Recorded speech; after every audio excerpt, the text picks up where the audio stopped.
From Harry Hurley Way in the world's playground to the broadcast pioneers of Philadelphia Hall of Fame, you're about to find out why Harry Hurley has been named to the Talkers Magazine list of the 100 most important talk show hosts in the nation.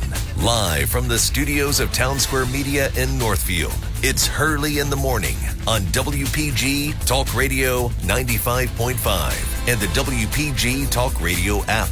It is 7 minutes past the hour, and I have to say, and maybe I'll only say it once, I am so happy, thankful even, that Nikki Haley's one-day news cycle is over. Oh, it was like a all-day barf bag, and not just the Democrat media. Boy, I'll tell you, I don't know the last time I've seen someone fail so spectacularly that people try to spin. I know it's Bizarro World, but you can't spin losing into winning. And President Trump put out a very statesman-like comment, and he also put out one that was a bit hard-hitting. And I have to say, I wish it wasn't necessary, but I don't blame him. You know, when Nikki Haley comes out and she's telling Trump what he must do. I mean, hey, lady, you just got wiped out. The loser doesn't get to tell the winner how to behave. And she's quoting Margaret Thatcher and, please, enough. Bye-bye. Bye-bye. Here's what's going to happen. It's Biden or Trump, Trump or Biden. Yes, you've got Robert F. Kennedy Jr., you have Cornel West, you have Jill Stein, I think. So those are the choices. Nikki Haley isn't a choice. Now, she's been lying with great regularity, so she made it very clear she's not running as a third-party candidate. So if all of a sudden she pops up, no labels or some kind of, way to try to get in there, libertarian or whatever, that'll just be Nikki Haley lying some more. She told President Trump, if you run, I will not run against you. You were a great president. So what happened? That was all in the record books. Nothing there could change. Only you could change. I understand when something's ongoing and circumstances could change. But that calculus, that had already been handled. You're not running, and he was a great president. How does that change? Except for someone's own ambition. Well, it is 14 hours and 50 minutes from the State of the Union address. Guess who won't be watching? I'm raising my hand. Me? No way. I wouldn't lose sleep tonight on that fake out BS, whatever it's going to be. How many times will we say MAGA? And I'll tell you, he has to be very careful because it is a State of the Union address. It's not a campaign speech. And it's going to be interesting. I know what he's going to try to do. He's going to try to make failure look like it's been so successful. This is going to be you don't know how good you have it. Things are really good. You just don't know it yet. Fake out. So that's going on.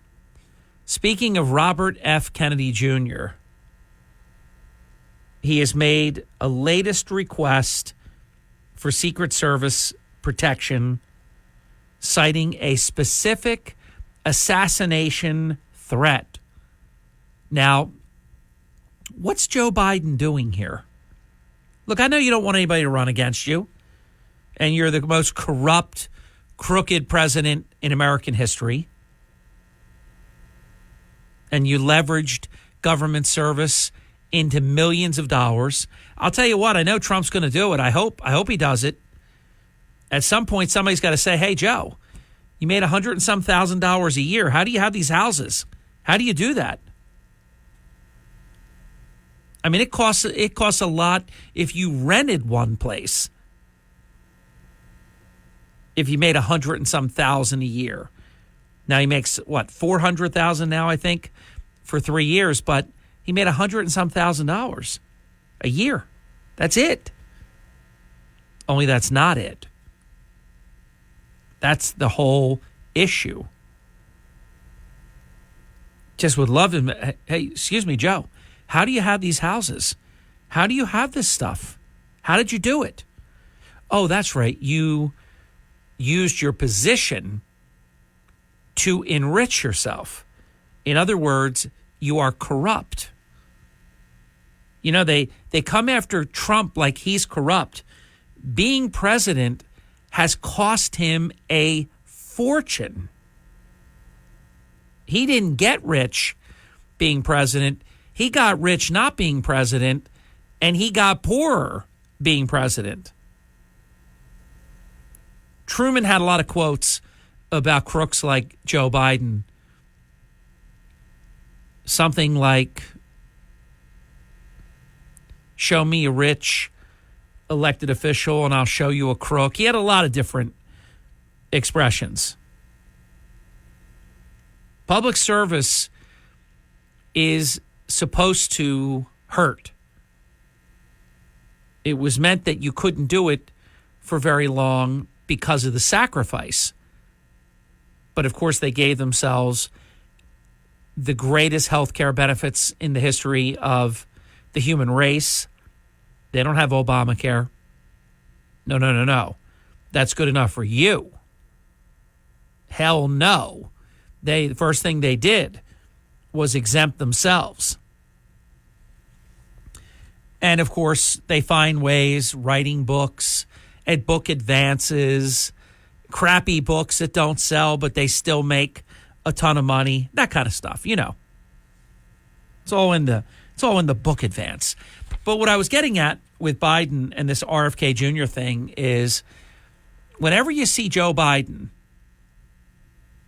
in that White House pool video footage that they shoot, he's sitting in a chair, and strategically placed is the Robert F. Kennedy Sr. bust.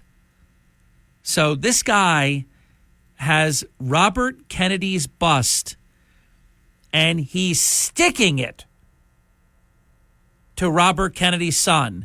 Now, you tell me that's not a case study in an absolute low-life politician. He wants people to see that he relates to RFK.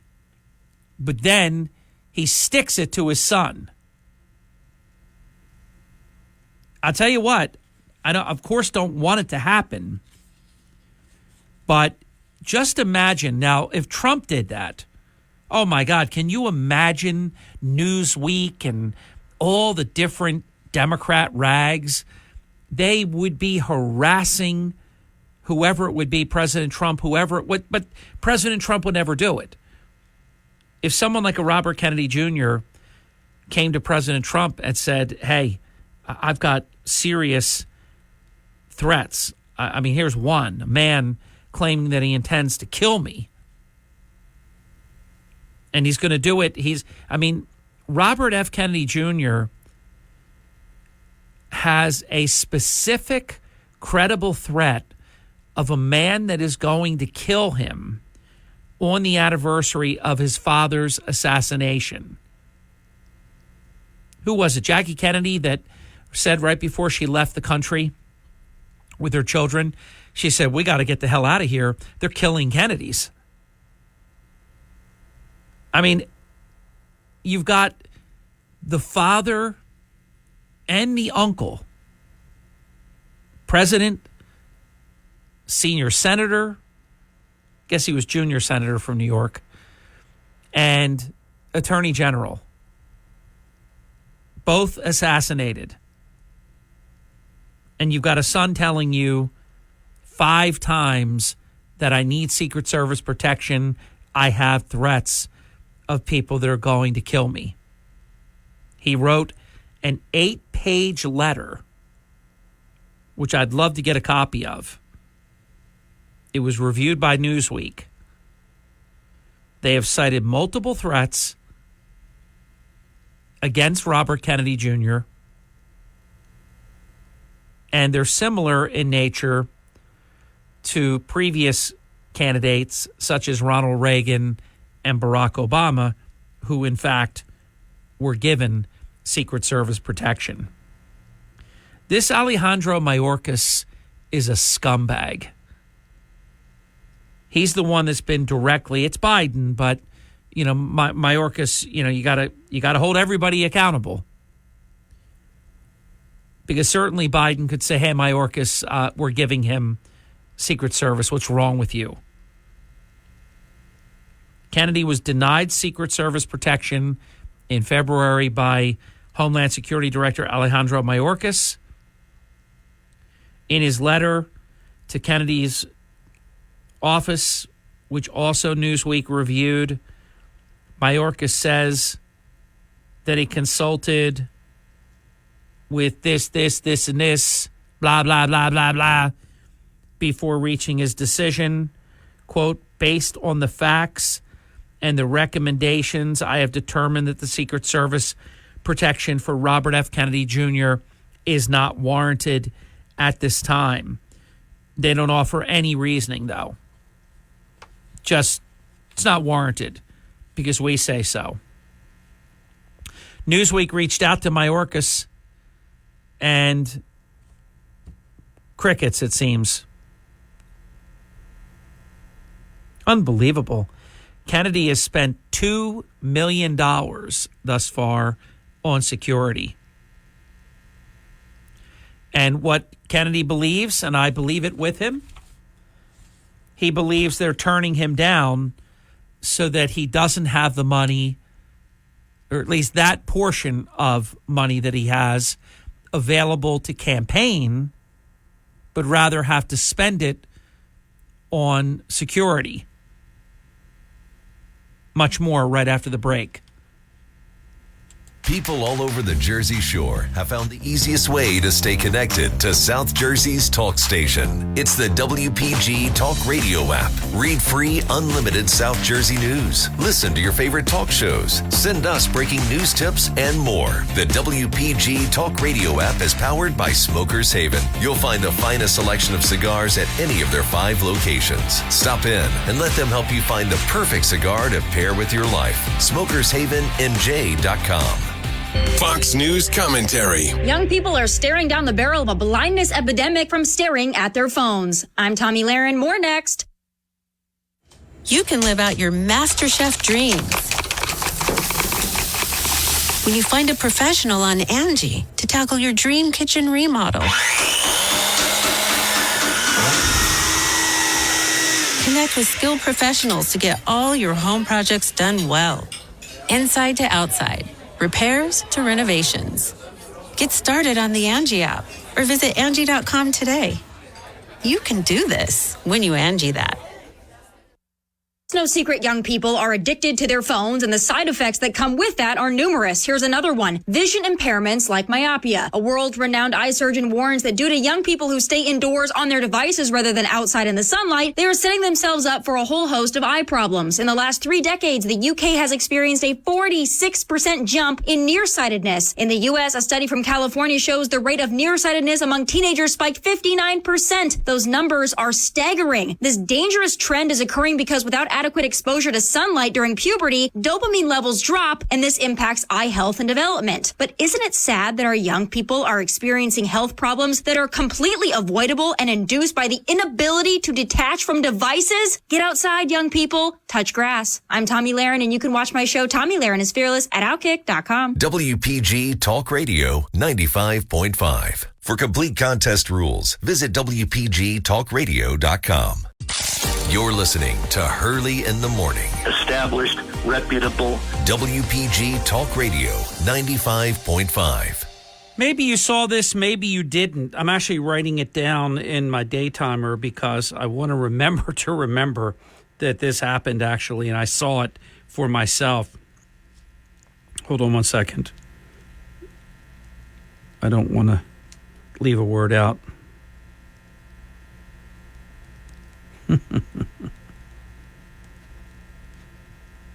Okay, sorry about that.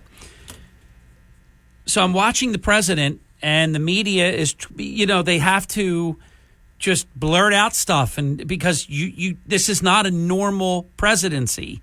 He doesn't hold press conferences, and when he does, it's rigged. The people that are chosen in advance, and he has no cards that have both the question and his answer. And he reads. I mean, there's just never been anything like this.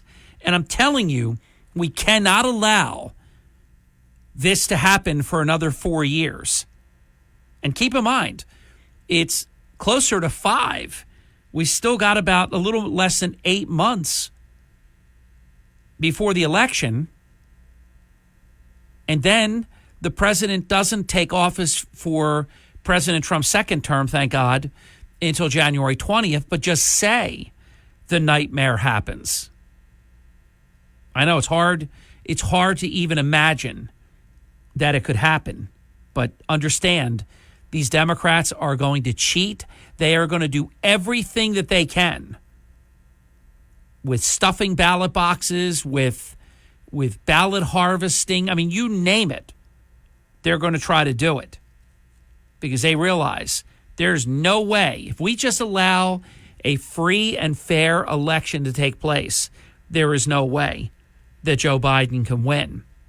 So I'm watching him with the media and this crazy, vacuumous, blank stare.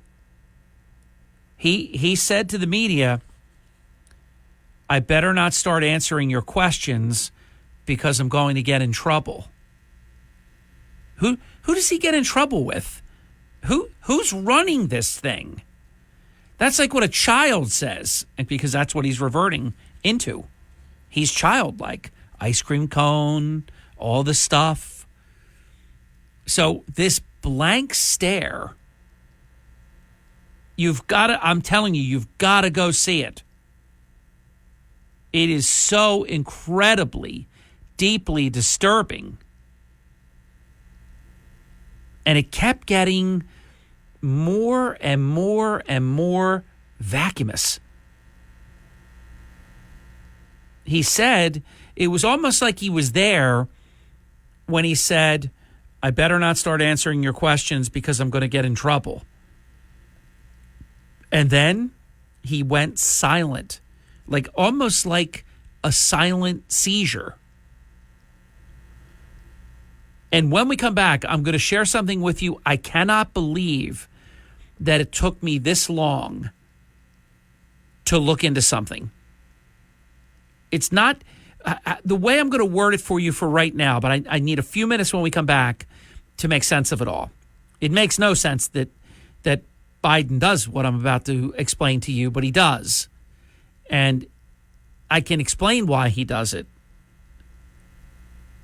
But I'm surprised at myself that it took me this long to figure something out.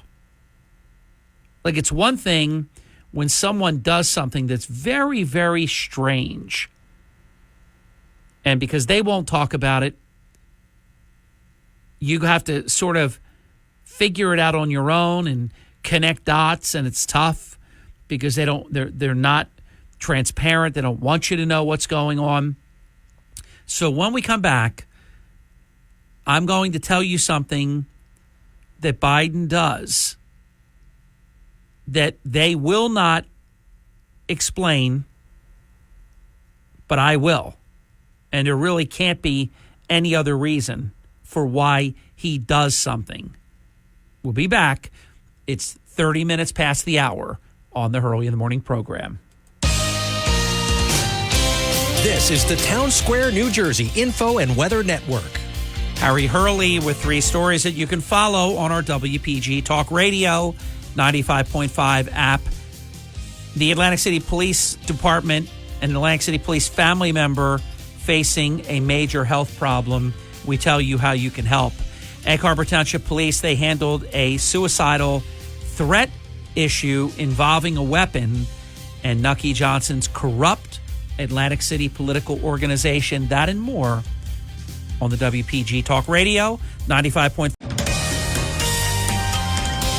From the Town Square, New Jersey Info and Weather Network, I'm Chief Meteorologist Dan Zarrow. Brighter skies on the horizon as we dry out a little bit today.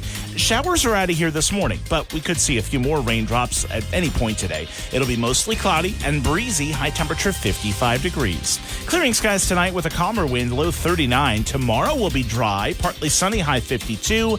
Rain looks to come back this weekend starting late Saturday afternoon. Get weather 24/7 wherever you are. Download our free mobile app today. This is an important safety. Enable our skill and tell your smart speaker, play WPG. Wake up weekday mornings with Hurley in the Morning. Cut the BS and let's get to the truth. That's right. WPG Talk Radio. Got it out. 95.5. Knock it off. 36 minutes past the hour. Thanks for waking up early in the morning. All right, so here we go. You may have never heard this before. Don't ask me what got me thinking about it, but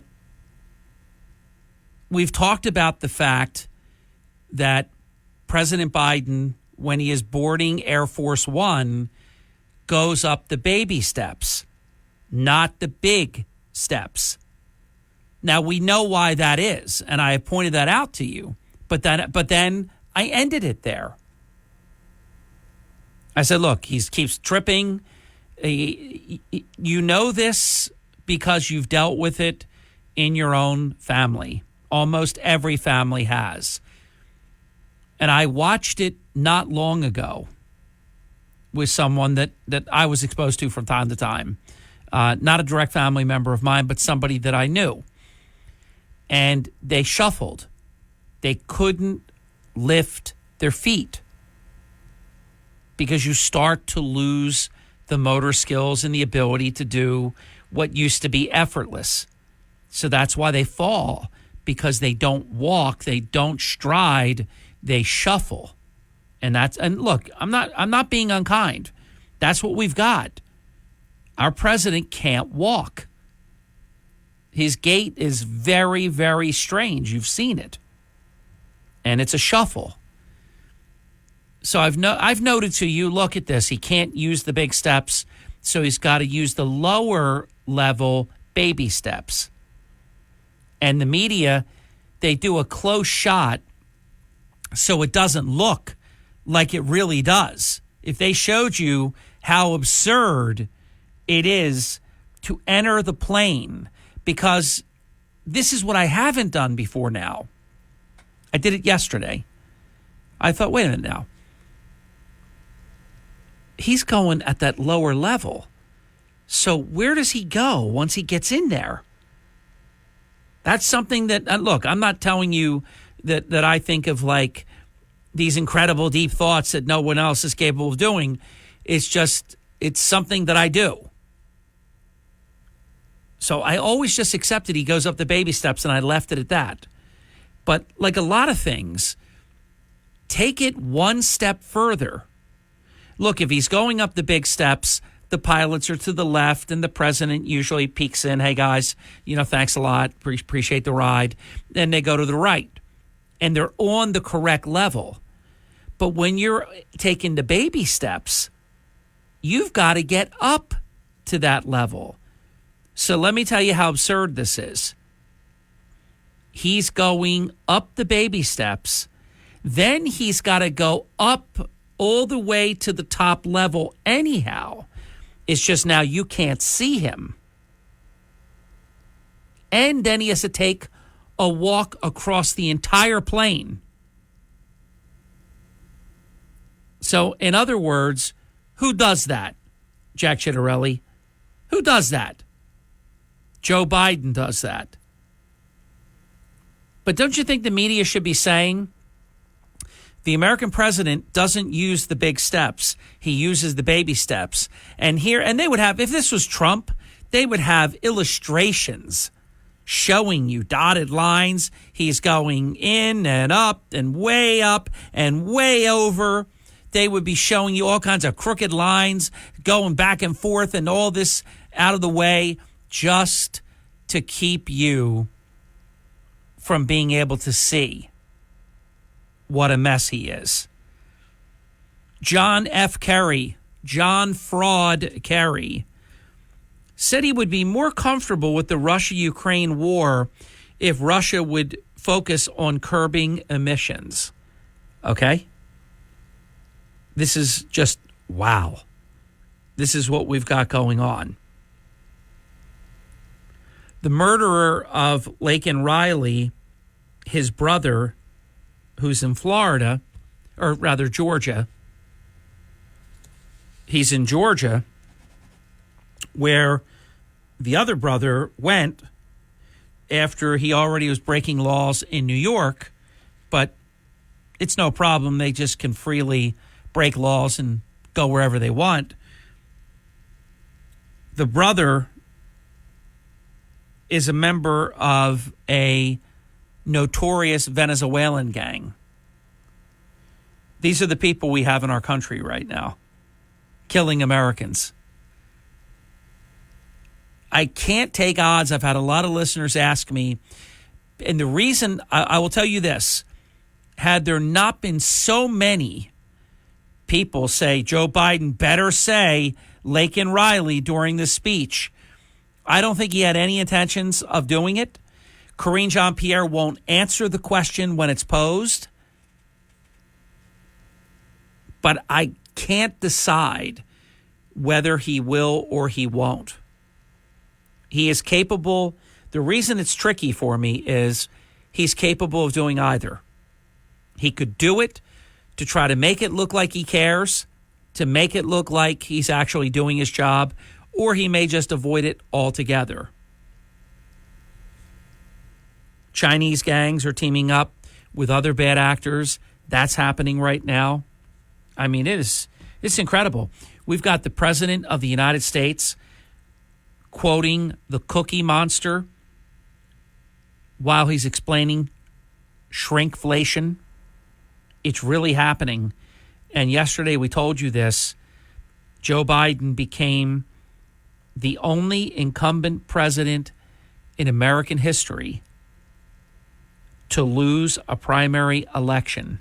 I mean, this guy, you got to admit, I know they're trying to make it look like, you have this Karine Jean-Pierre saying President Biden's first 3 years are so successful that it's more than most two-term presidents are able to accomplish. She is out of her mind. And we are out of time in this segment, but I have much more when we come back. 44 minutes past the hour on the Hurley in the Morning program. Looking forward to the best 7 o'clock hour in local talk radio history, where we take your phone calls all hour long. John Zarek is going to join us in the 8 o'clock hour, and at least for one segment. And if we're not done, we'll do two segments.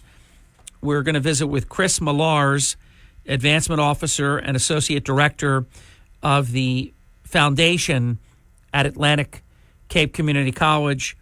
And we're going to be talking about the 41st Annual Atlantic Cape Restaurant Gala. Help give that a push. We'll be back. More Hurley in the Morning right after this. We need proper representation, don't we? Hurley in the Morning. We need proper representation. WPG Talk Radio. See? 95.5. Hurley in the Morning. WPG Talk Radio 95.5.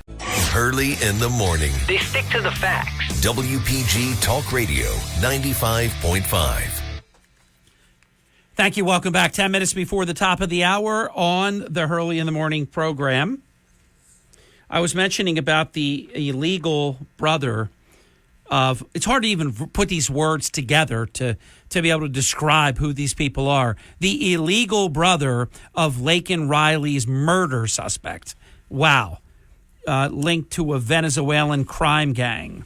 straight from the Department of Justice. I mean, they know these people are here, and it's worth it to them. Think about that. It's worth it to them. And I know I said I was only going to make one mention of Nikki Haley. I'm going to go back on that, and I'm going to tell you why. Governor Ron DeSantis yesterday in a Newsmax appearance was so spot on. So spot on. And that's the only reason I'm bringing up Nikki Haley again. Ron DeSantis said that Nikki Haley's defeat on Super Tuesday, quote, was to be expected. But, and we have said this, but DeSantis says it perfectly here. Quote, she, meaning Nikki Haley, had waged a campaign on the idea that you can somehow win the Republican nomination for president by getting the votes of mostly just non-Republicans. That just doesn't work. We saw that play out in Iowa, and I said at the time that she didn't have a pathway. So I think that really is spot-on analysis. And with Trump and Biden, now the rematch is on. DeSantis said that we should put our focus on the current president, saying, quote, now we're in a situation where Republicans are staring down the barrel of a President Biden who's clearly not up to the job. And, you know, President Trump has been saying that, quote, success will bring unity to our country. And when asked about revenge, success is the best revenge. But what a perfect description. So many times I said, what kind of strategy is this? Look, if you want to get second, you want to be first loser and run a campaign to get Democrats and other non-Republicans to vote for you, and that you're somehow going to be the Republican nominee for the highest office in the world, that never, ever computed with me. And that's why I'm not hung up on this, Trump has to prove, himself and to get Nikki Haley voters. Look, the choice is basically, even though there are more candidates, it's a binary one for the largest portion of the equation. I know there are other candidates, but it's a binary choice in a way. Trump or Biden? Do you want more of this incoherency that we have? Or do you want lower energy costs, higher wages, tackling inflation, bringing all these costs down,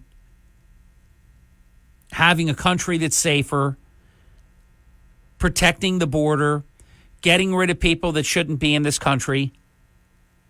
I mean, it's just one of those times where it's not close. There are so many times where you could say, look, if the nominees were people like Mitt Romney and Joe Biden, you could say, wow, I can't close my eyes. I really can't tell the difference.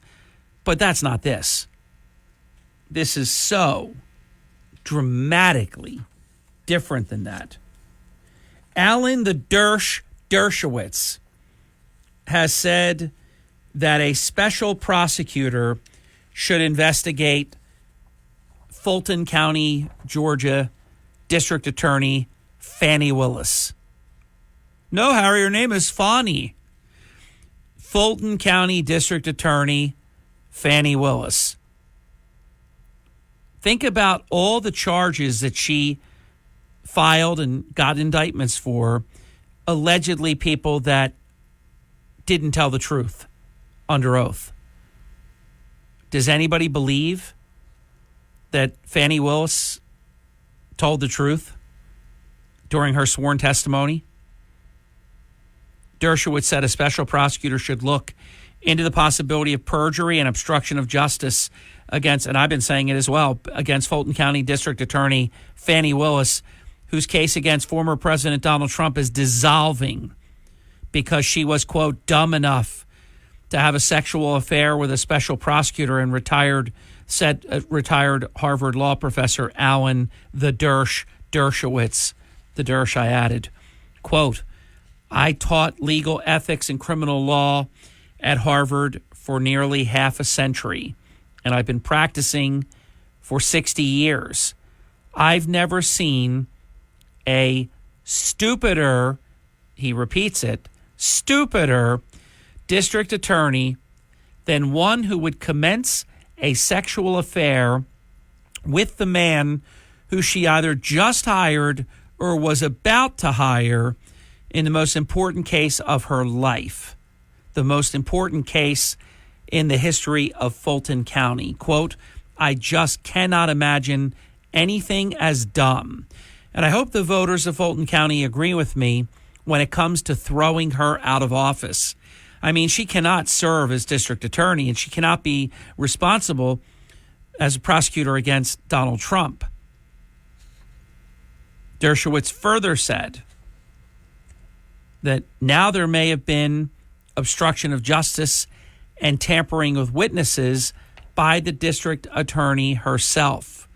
According to the submission, she may have made a phone call to one of the potential witnesses telling him not to speak to anybody. Yes, that's been coming out the last several days. There are people in jail for that. She had to know that there were legal proceedings that were imminent. If she's telling people not to cooperate with law enforcement, that could be witness tampering and obstruction of justice. Quote, there's also new evidence that would confirm the view, but it seems obvious to everyone now that the relationship began before he was appointed. We have a situation where who will prosecute the prosecutors? I'll tell you, he's brilliant. So absolutely brilliant. And it was so rare, but you actually heard the lawmakers in Georgia, and she requested to be heard. The attorney, I forget her first name, Merchant, though, and her husband also participated in the case before Judge McAfee. Ashley Merchant is her name. She just let it rip and brought up all kinds of stuff. I'll tell you my only concern. If Superior Court Judge Scott McAfee is an honorable, honest judge, then he has no choice.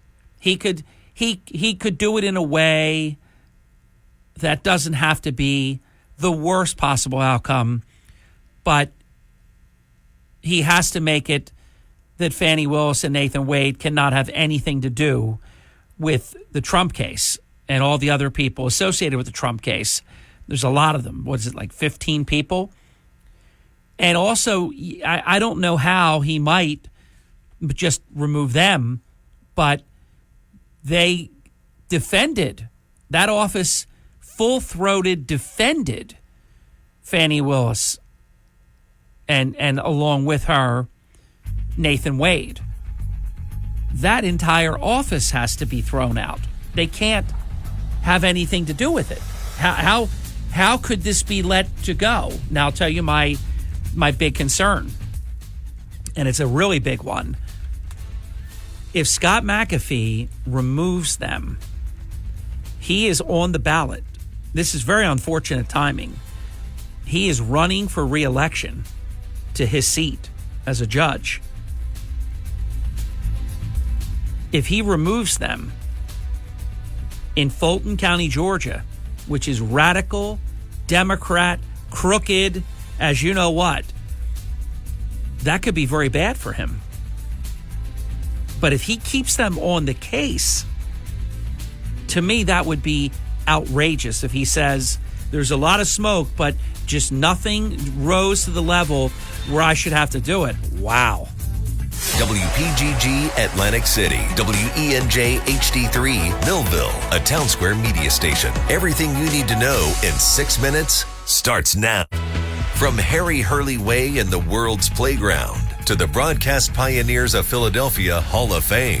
You're about to find out why Harry Hurley has been named to the Talkers Magazine list of the 100 most important talk show hosts in the nation. Live from the studios of Town Square Media in Northfield, it's Hurley in the Morning on WPG Talk Radio 95.5 and the WPG Talk Radio app. Thank you. Welcome back. It's about 7 minutes past the hour. So we are, 3 years and 2 months into the Biden presidency, and this whole State of the Union address theme is going to be basically titled a reset moment for the Biden administration.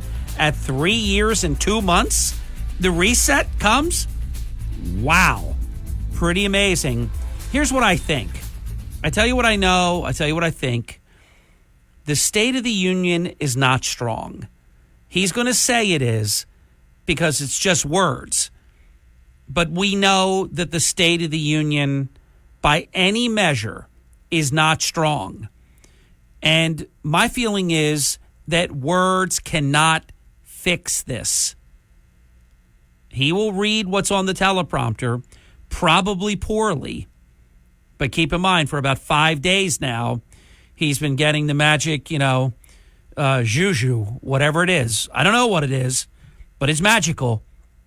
I hope it's flavorful. I hope it tastes like his favorite. What's his favorite ice cream? Chocolate chip, I think, is his favorite ice cream. I hope the magic juju is flavored like chocolate chip ice cream. Remember this reset moment. Wow. So 3 years, 2 months, failure, and now you have 8 months or less to reset. Welcome to Hurley in the Morning. You're on the air. Harry, you don't want to watch the State of the Union, and I couldn't blame you one bit. I think it starts at 9:30, and I wake up at 2. Lately, I've been waking up at 1:45. So yeah, I'm gonna take a hard pass on that. Well, the reason why I can't is because I am so anxious to see if it's going to be, even if it's 1/100th of 1% of the way that it's done in Parliament in England. See, I don't want that though, George. I think that's a bad idea. It is true. Biden is hoping that Republicans are going to heckle him. He's got certain lines written down. Like if you see him looking at his hand, he wrote it in Sharpie marker. It'll be on his hand, what he's supposed to say if he gets heckled. Here's what I like though, and I'll be paying attention to this when I wake up at about 1:45 tomorrow morning. President Trump is going to be fact-checking Joe Biden in real time. The Democrat media always says, we're going to fact-check Trump in real time. They cut him off now, and then they start saying, no, we're not going to let you hear that. And this is where this is going. They don't want Trump to be on the ballot. We can't stop that. Now they don't want him to be seen or to be heard. So come on already. So I do like that Trump is going to be fact-checking. One other thing, George, and tell me what you think of this idea. If I had control of this, I would have had Trump deliver the Republican response tonight. What are they doing? Some obscure, I was going to call her councilwoman, some obscure congresswoman from Alabama who nobody knows. Why wouldn't you put Donald Trump? It doesn't have to be a member of Congress. Last year it was Sarah Huckabee Sanders.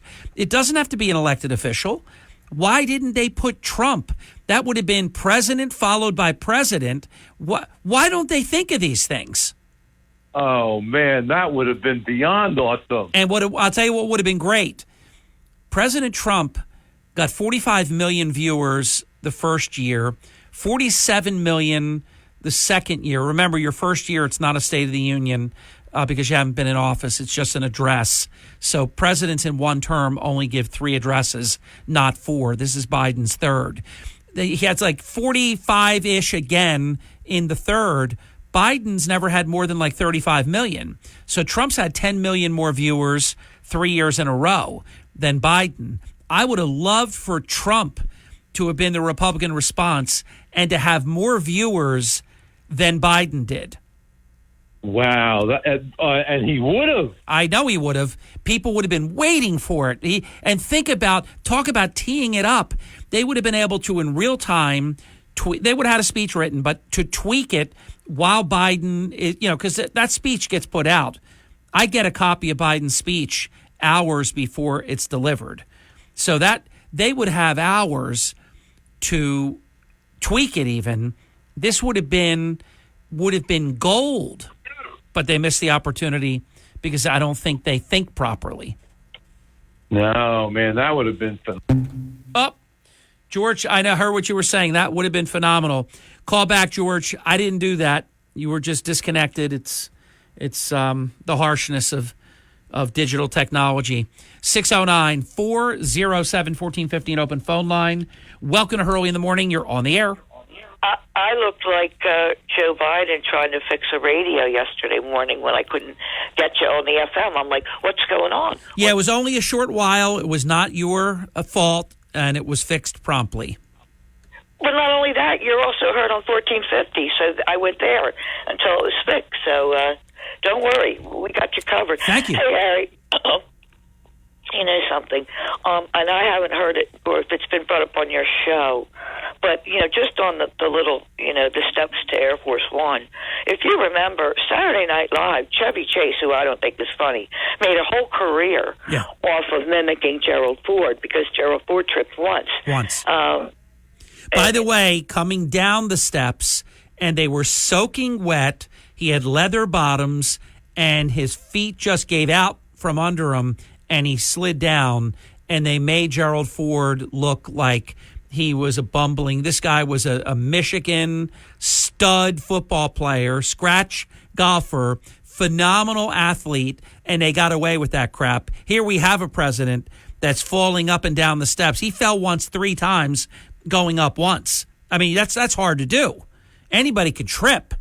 This guy fell 3 times at one attempt of going up the steps. And now, of course, he can't go up the steps, so they have him go up the baby steps. And also, enter the murderer, Alec Baldwin, mimicking Donald Trump. And that's what I don't understand, because, like, Lorne Michael, do you know how much of his audience he could get back if he was just genuine about just making fun? Yeah, well, they evidently, Andrea, did it last week. They really gave it to Biden. They did a whole long skit on Biden, how sharp he is, behind the scenes when we're not looking, because the Biden team tried to say how incredible. You just don't see it. You don't see what we see, Andrea. Oh my God, we can't keep up with them. So Saturday Night Live did do a whole skit on it. Yeah, and I brought it up on your show, but I mean, they're like behind closed doors. He's a triathlon, and all this stuff like that. But still, you have to admit, Lorne Michael's sense of humor. There he goes. He's ruling the ashes of his show. What it tells me, Andrea, is they don't want Joe Biden. The Democrats have decided they don't want Joe Biden to be the nominee, and now it's safe to come out and do all the things they should have been doing. Well, why? If they don't want Joe Biden, they really don't want Kamala Harris. Correct. So what are we to do? I know. Thank you, Harry. See ya. That's a good point. That's the whole point. All right, let's let George finish right after the break. I got you, George. Whatever happened, you were gone, but you're back, and that's good. And then you'll be right after that. So please don't go away. Your phone calls all this hour long. This is. You're waking up with Hurley in the Morning. I'm from Mullica Township. Cape May. I'm from Margate. WPG Talk Radio 95.5 and the WPG Talk Radio app. Turn up your radio. Here's the Sean Hannity Morning Minute. This is now going to be about simple, fundamental, philosophical differences that are deep and that are profound. The choice between a thriving economy with low taxes, less burdensome regulation, low inflation, low interest rates, versus Biden's policies that have led to 60% of our fellow Americans living paycheck to paycheck. Been there, done that in my 20s. Not the best place to live. I wouldn't want to go back. If I could, I'd survive. Even if I had to work at McDonald's at night, I'd do what I'd have to do. Or drive for Uber. I wouldn't really care. If I had to do it, I'd do whatever I needed to do to support my family. That's what's at stake here. Check out the Sean Hannity radio show later today, right here. Prescriptions require an online consultation with a healthcare provider who will determine if appropriate restrictions apply. See website for details and important safety information. Subscription required. Price varies based on product and subscription plan. Hey guys, did you know there's a generic form of Viagra that works just the same, but is 95% cheaper? And you can get it online? Go to hims.com/joy. Through HIMS, you'll get a free medical consultation, discreet shipping if prescribed, and the process is 100% online. To start your free online visit, go to hims.com/joy. That's HIMS.com/JOY. Getting quality employees to fill positions in your company is essential, but finding those people can be a major hassle unless you use ZipRecruiter. ZipRecruiter makes finding quality people a breeze. ZipRecruiter's advanced technology identifies candidates with the right skills, sends you great matches, then you can easily invite them to apply. 4 out of 5 employers who post on ZipRecruiter get a quality candidate within the first day. See for yourself. Go to ZipRecruiter.com/free to try ZipRecruiter for free. That's ZipRecruiter.com/free. Free. You're waking up with Hurley in the morning. WPG Talk Radio 95.5. You're listening to Hurley in the morning. Get us someone in the White House that's actually going to do something. WPG Talk Radio 95.5. It is 22 minutes past the hour. Here was exactly President Trump's comments on Truth Social. Quote, I am pleased to inform you that tomorrow night, which is now tonight, we will be doing a live play-by-play of crooked Joe Biden's State of the Union address. I will correct in rapid response any and all inaccurate statements. I love this. I love it. Joe Biden, real time. My God, that's going to be a full-time job, President Trump, tonight. Full-time job, starting at 9:30. George got disconnected. The good news is he is back. Hello, George. Hey, I'm laughing and almost rolling over on my floor here. It's like, you know how sometimes they say clean up the mess? Yeah. Okay. Well, I couldn't ask for any better person to clean up my mess than Andrea, who was in between. Yes. Perfect. She's great. I love her. But when that AI thing or whatever it is that you have disconnected me, all right? Yeah, I don't know. I don't know if it's our equipment or it just happens. You know, it's digital. You were there, and then I heard it. I don't know what goes out over the air, but I heard the gong sound that I get in my headset, and all of a sudden, gone. But you're back. Did you happen to have heard about 5 or 3 seconds before you got thumped? Did you happen to hear like a couple little chimes in the background? Well, I just heard chimes now, but it was my Ring camera. No, I'm talking over my microwave. I had it set for 3 minutes, okay? I think you were disconnected before your microwave was done the cooking cycle. All right. So anyway, I only want to finish up with Michael Harrison, okay? Now, let me tell you, that, what's it called, the Gun Hill whatever? Gun Hill Road. Yeah. Okay. I'm telling you, hey, Harry, I communicate with people all over the world, okay, because of a fortunate experience that I had for several years, way back about 15, 20 years ago, I guess, when I was working for Kathy Burke at the Irish Pub, okay? And, you know, the J1 students come in every summer. Oh, yeah, sure. Okay. I worked with the J1 students when I was at $1 Million Pier from Ireland and elsewhere.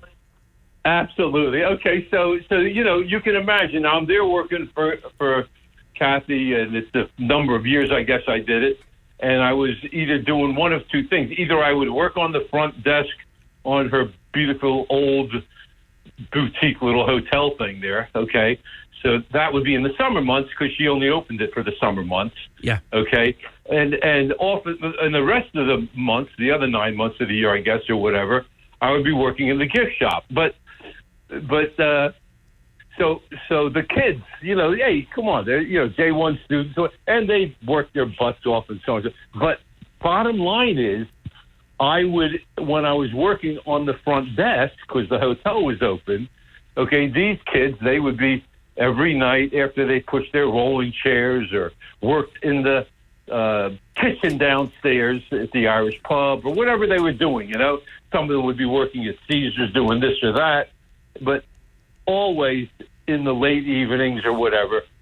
And my shift was the late night shift, which you can imagine in the summertime how much havoc could go on with the tourists that are in town and the drunks and whatever from who come. And Kathy always, and she's so professional, okay, really wanted me to make sure that I don't want to use the word improperly, okay, to make sure, we didn't keep we had to keep prostitutes and drunks out of the place. I mean, you can't imagine, Harry, coming up St. James Place off the boardwalk. Yeah, George, I did work in the casino industry for 12 years.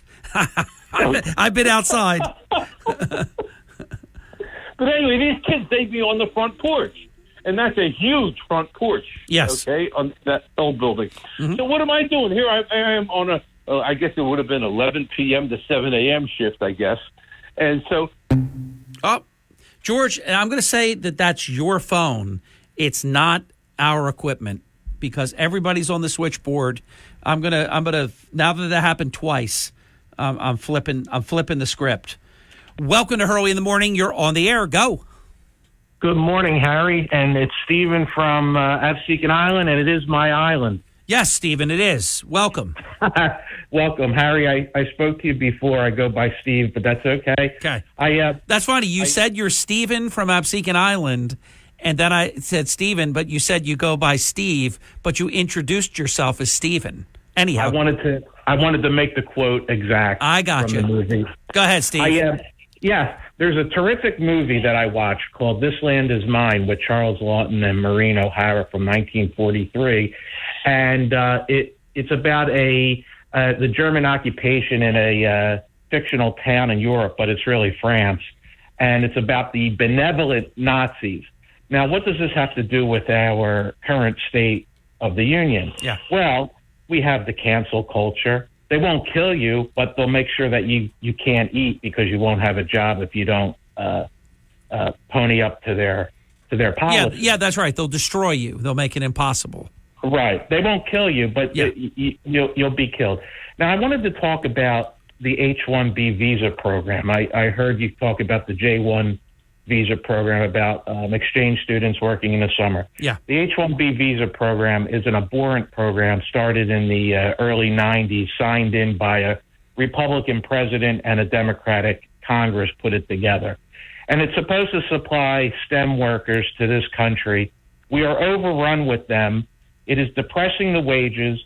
They create a false narrative. The very companies that are incorporated in the U.S., they want our sons and daughters to protect their resources, and yet they want to outsource with foreign labor that don't have to sign up for selective service. Right, and then they say that these are jobs that Americans won't do, so they make it that it is so beneficial, the program. Absolutely right, and it's a false narrative, and we're talking about STEM jobs. We're not talking about jobs that nobody wants, like, the dirty jobs that Mike Rowe is talking about on his show. Yes. We're talking about science, technology, engineering, mathematics. They create this false narrative, and then parents will say, well, there's no jobs in that field, so, it's a self-fulfilling prophecy. But what's abhorrent about it is that the very companies that want the protection from our sons and daughters that have to sign up for selective service or that provide military service, and they give life. Oh, you know what? It's our switchboard. So this is just lovely. Steve, I am at the break. I hope you're listening in the background. Call back, and we will get you right back on. So this is an unfortunate situation. Calls are dropping in the middle of the call. I mean, as always, do not try this at home. what a challenge this is. So George was on for a couple minutes. Boom. Steve was on for a couple minutes. Boom. Maybe it's the hook. You get 2 minutes and bam, you're gone in mid-sentence. Just takes you right off the stage. Steve, call me back. I really have to compliment you on the intellect of your call. Very, very interesting. I hope we get to finish right after the break. Check in. Phone lines are lighting up as we speak. 609-407-1450, an open phone line. We'll be right back. Don't go away. Oh, this portion, pleased to tell you as we go into the break, brought to us by Ambient Comfort Heating and Air Conditioning Professionals, reminding you that now, yes, now is the best time to replace your air conditioning system. We know that our system needs to be replaced at times. Sometimes you don't know, but you know if you hear it sputtering, if you hear it recycling constantly, but we put it off. Don't wait. You really will need your air conditioning before you know it, and you don't want to find out that it's not functioning properly when you get to the busy summer season. Get a free estimate now from Ambient Comfort before the spring equipment price increases. And while you can take advantage of low-cost financing plans that are available through the local utilities, if you're eligible for that, it's a really good program to take a look at. Get it done now. You'll save money now on your new system and save money later on your energy bills. Most importantly, when it gets hot, you'll be cool. When comfort matters, choose who I choose, Ambient Comfort. See their great reviews and schedule your free estimate now at ambientcomfortnj.com. That's ambientcomfortnj.com, or you can call 609-568-0955. That's 609-568-0955, and tell them Harry Hurley sent you. This is the Town Square, New Jersey Info and Weather Network. Thank you. It's Harry Hurley. 3 stories that you can follow on the WPG Talk Radio 95.5 app. An Atlantic City Police family member is facing a major health problem. You can learn about it and also how you can help. The Egg Harbor Township Police Department handled a suicidal threat that involved a weapon. Well done, EHT. Nucky Johnson's corrupt political organization of Atlantic City years gone by. That and more on the app.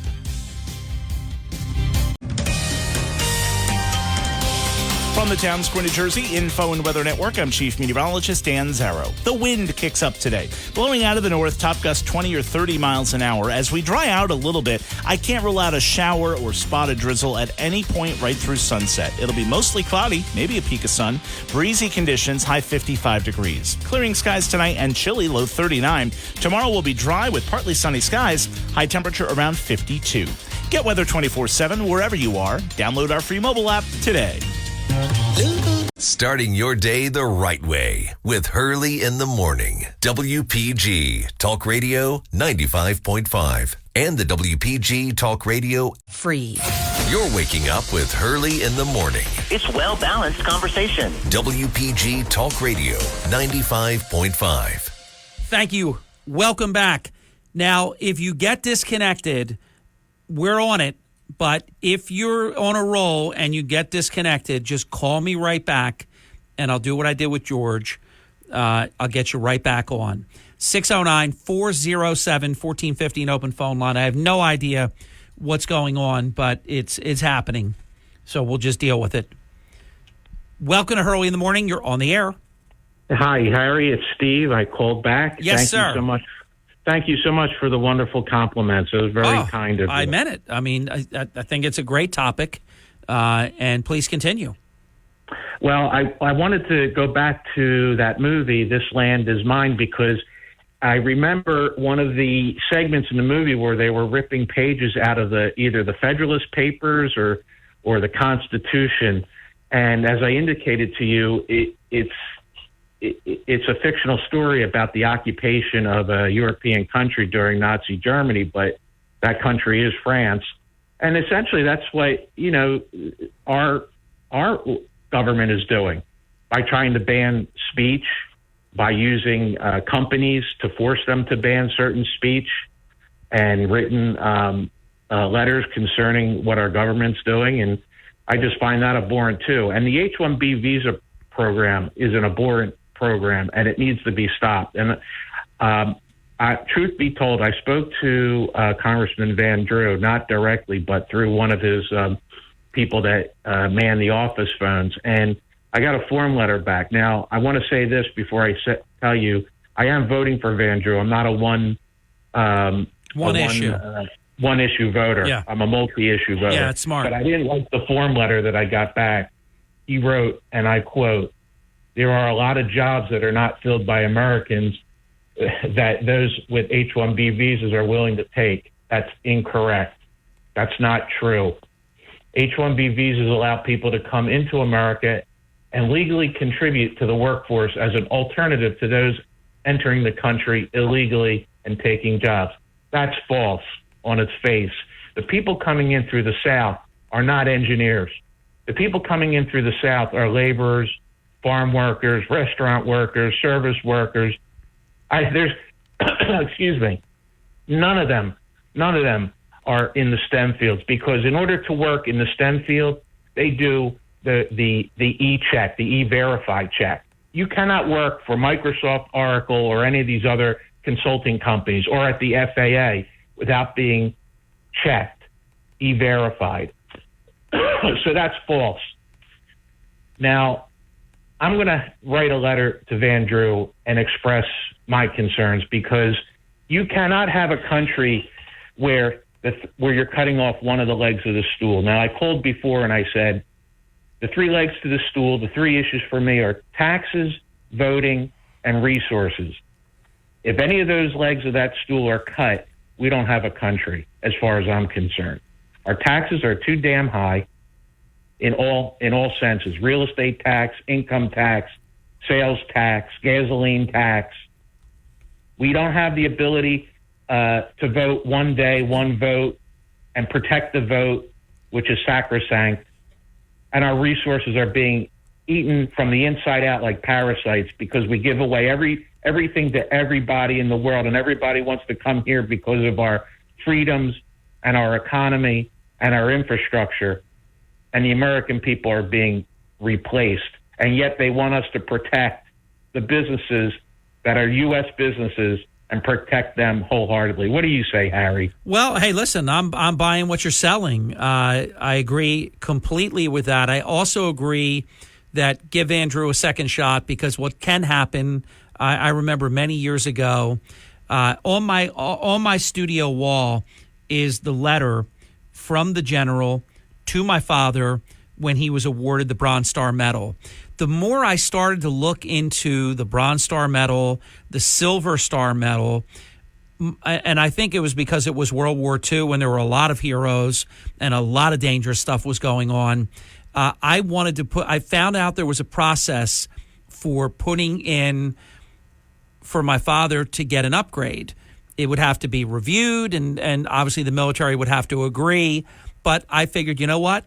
My father was part of the young men that saved the world, young men and women, because my mother was also a part of World War II effort. And I thought, I'm going to give this my all. I mean, I know Lautenberg, I know all these people.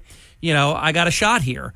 So I sent it out, and I got demoralized, because after an extended amount of time went by, all of a sudden one day I get a letter, and I'm excited, because I'm thinking this has got to be follow-up, because I had received a few things. The first letter was not good.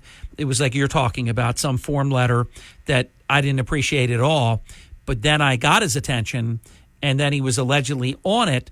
But then after an extended period of time, the letter that I received was verbatim the first form letter that I had received almost a year before that.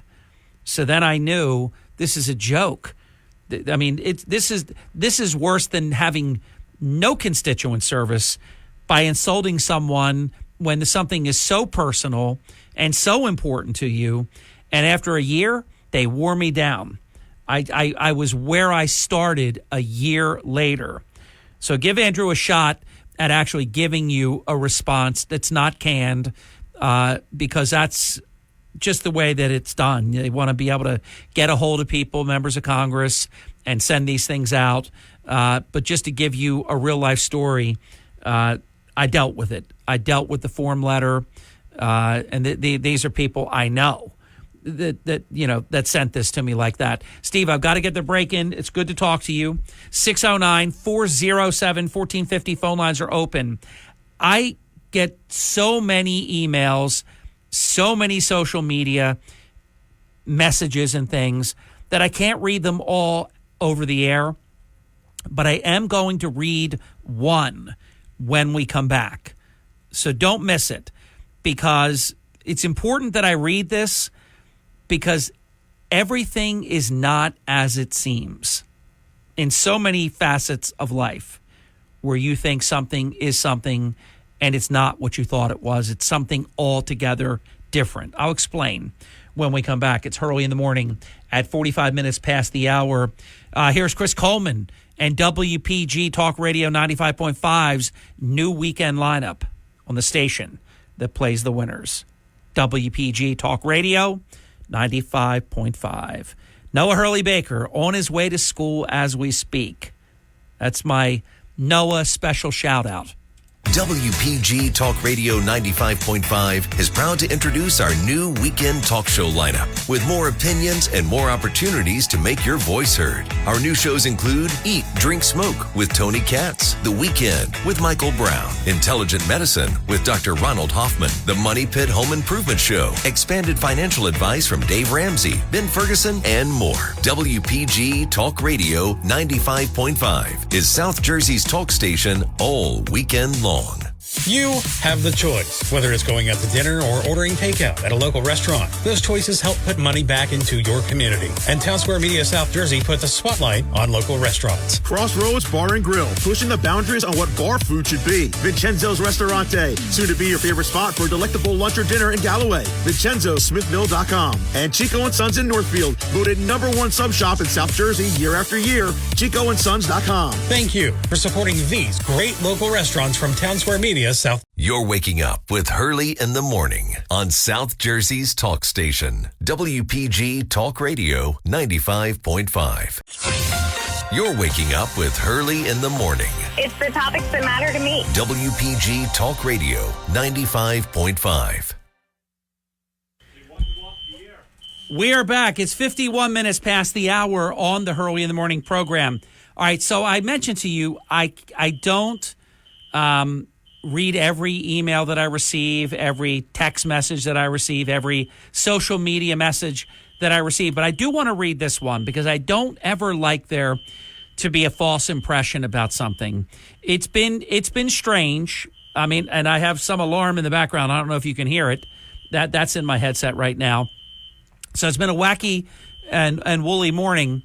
But if you hear a call drop, then you hear another call drop, it doesn't necessarily mean that there's anything sinister or, nefarious or anything.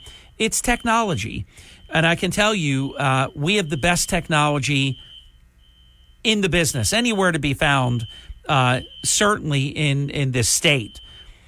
So I received a message from a guest listener about the phone situation.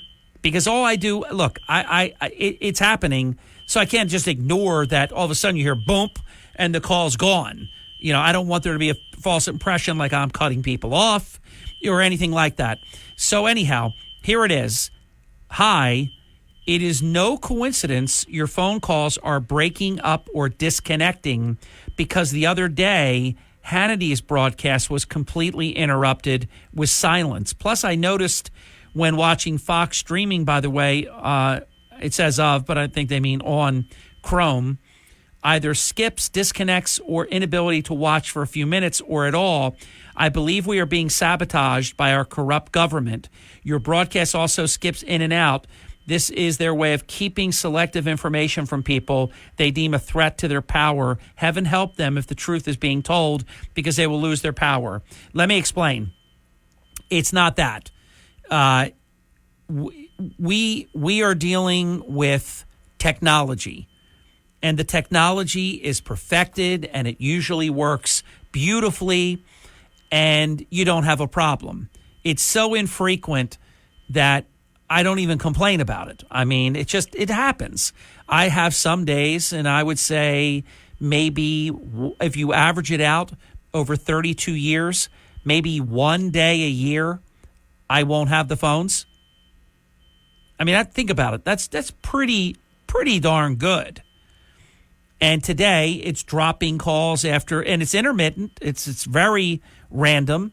It's just happening. But I don't want anybody to think it's not, to the gentle lady that wrote me, it's not what you think it is.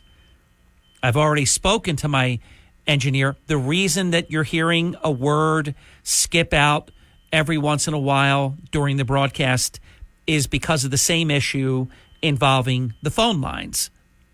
So it's not anything sinister. In the few minutes that I have left, I am telling you, this is incredible, and you don't see it every day. A college junior has unseated a North Carolina incumbent. George Cleveland is the incumbent Republican congressman from North Carolina's 14th congressional district. The race has been called. 100% of the vote is in. Now, I don't understand this one. You know, this has to be just a mistake. But the graphic reads, Wyatt Gable. There is a fire alarm in the distance. I'm telling you, I got everything going on. Kevin just wrote in. Yeah, I mentioned, I believe me, I hear it. And I mean, even my friend Steve shut my door because I keep the door open. Wyatt Gable, they say he has 50.98% of the vote, which you can have. And his opponent has 49.02% of the vote. This has come down to just a few dozen votes. The race has been called. See, you wouldn't be able to call that race here in this area. This wouldn't be over. This wouldn't be over. Look, LaToya Dunstan, Goofy Mike Blee is still hearing that case. And he's going to take a month to make the ruling. You got this guy McAfee with the biggest case in Georgia history is going to take 2 weeks to make the decision involving a president.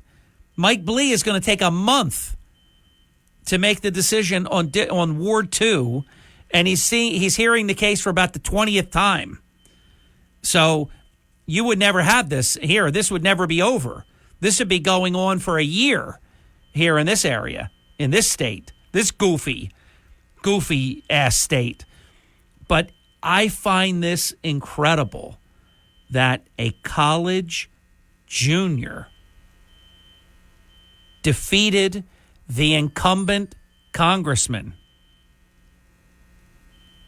20-year incumbent just got beat. Now, I got to tell you, he didn't take care of business because somebody that's in there for 20 years, he's lost by 95 votes. He should be able to have figured this out. But isn't that remarkable? Welcome to Hurley in the Morning. You're on the air. Mr. Hurley, good morning. Morning to you. Good. Broadcast interrupt is not something that's, attuned just to your station. It's both stations. And what's being interrupted, as far as I'm concerned, has more to do with content. And that annoys the hell out of this side of the right, but I want to say something, though. Yesterday, with occasional, word, if you say 20 words, 1 or 2 are getting blipped out, it's not anything nefarious. Comcast has an issue. Our chief engineer has already confirmed it. It is just simply the technology is on the fritz. It'll be resolved, and it affects the phones, and it affects the on-air broadcast. Right. Well, it's nice to hear that something's being done about it. Yes, it is. The other thing, as far as the elections, for one of the major counties in this state to not be producing numbers until the end of an election is an improbability. Well, here's what we have to stop.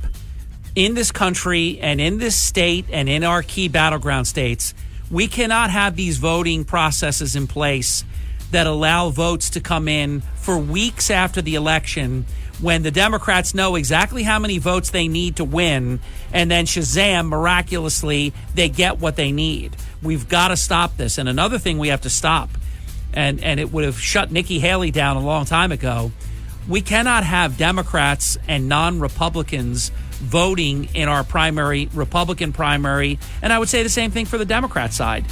Don't have people that aren't a member. Why be a party if you're going to let people that aren't a member actually affect who wins? We'll be back.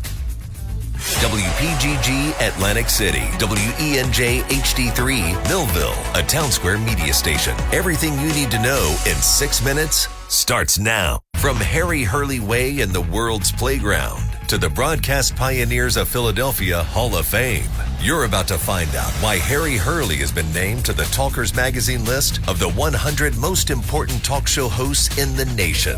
Live from the studios of Town Square Media in Northfield, it's Hurley in the Morning on WPG Talk Radio 95.5 and the WPG Talk Radio app. Thank you. Welcome back. 6 minutes past the hour. John Zarek is the official and exclusive lead counsel for criminal defense legal matters for the Hurley in the Morning program. Smart Law with John Zarek is presented and paid for by the law offices of John Zarek every Thursday morning in the 8 o'clock hour. The law offices of John Zarek focuses their efforts on criminal defense law. The goal is to provide you and yours with the very best legal defense. And here's how you get started. It's very, very simple. And I will be your human Rolodex if you need me. Just dial 609-641-2266. 609-641-2266. John and his team, they're on the web at johnzarek.com. Counselor, hello there. Good morning, Harry. Good morning. So good to be here today. Good to have you. Yeah. Honor. Lots of important news. Yesterday, day before, the Ukrainians sunk a cruiser missile ship. Mm-hmm. So another one that's, they're just knocking, and this was a cruise missile launcher. Yeah. So that's a direct blow against Russia's ability to attack Ukraine. We see a lot of, we see them, they're shooting rockets a lot. They're gaining small amounts of ground, because they don't have, we haven't provided them with the artillery shells they need. And without those artillery shells, with the artillery shells, they have really good guns. They have, we have a little background music here. Really good guns. They're French, they're German, they're American, and those guns not only shoot shells into a general area or a specified area. What they do is they have a system that tracks Russian artillery coming in and then immediately fires on the same trajectory and hits that spot. So they're really, but without the shells to shoot back at the Russians and destroy their artillery, what you have is lots of Russian artillery coming in, and they can't stop the Russians a mile away as usual. They have to wait till they're on top of them to fight it out. So obviously you're going to lose a lot more people, and if you don't want to just get your people slaughtered, which the Russians are doing with their people. I mean, there's never been, in the last month, February and March, there's never been a period where Russia lost more. In fact, they've lost far more than they did in the initial invasion, the Battle of Kyiv. So they're just sending vehicle after vehicle, platoon, company after company, and you see the pictures coming out of Ukraine. You see a destroyed tank or a personnel carrier, you see 20 bodies around it, Russian soldiers. They're just, Ukrainians are doing a great job. Yeah, they give up a little land here and there, but they give up that land so they don't get killed, and so they're in a better position to kill the Russians coming in. How significant, how serious is their current position regarding lack of the military supplies that they need to do their job? Well, it's certainly serious because there are opportunities to destroy the Russian army, to be crude about it, kill Russian soldiers, and destroy Russian equipment that is being passed up. You can't do it unless you have the bullets to do it. And right now, John, it's like this stupid budget thing, and they should resolve it. And I think they will resolve it, and maybe even in time for tomorrow's budget deadline, hopefully something will be done. But we should have been helping them the correct way from the beginning. The war would be over. Yeah, way over. The war would be over. And I don't want to be... Do you know why we didn't? Why didn't we? I mean, I know it's the president's prerogative. He like he always does. Afghanistan. I think he was afraid. Of Russia. Yeah, and he announced that he was afraid. Yeah, which is not a good strategy. And then you go take the side of Ukraine, but you telegraph weakness. Yeah, here's the issue, Harry. And this goes in law, in criminal defense. It goes in corporate feuds. It goes in anything. If someone has, and it certainly goes in war, if someone has nuclear weapons, here's the question. Do you just simply do what they want because they have nuclear weapons? If they have nuclear weapons and they say, under any number of circumstances, we'll use those nuclear weapons, does that mean you should do what they want you to do? And we have years and years and years of history to show you don't have to do that. And this is also complicated by the fact, John, that Ukraine should be a nuclear power. They agreed to be a good actor and not be a nuclear power because they were assured that if Russia ever attacked, we guarantee their security. And they've done a half-assed job of it. I hate to call it that, but that's what it is. And 2 years into this, it should have been over. I think it should have been over in 6 months. Yeah. The Democrats and majority of Republicans support Ukraine, support funding them, support having them win. But there's a core, Jeff Van Drew is one of them, our congressman. I torment him. I do, too, in an appropriate way, I guess you'd say. But but then he's part of the group that has a certain point of view. Marjorie Taylor Greene, Lauren Boebert.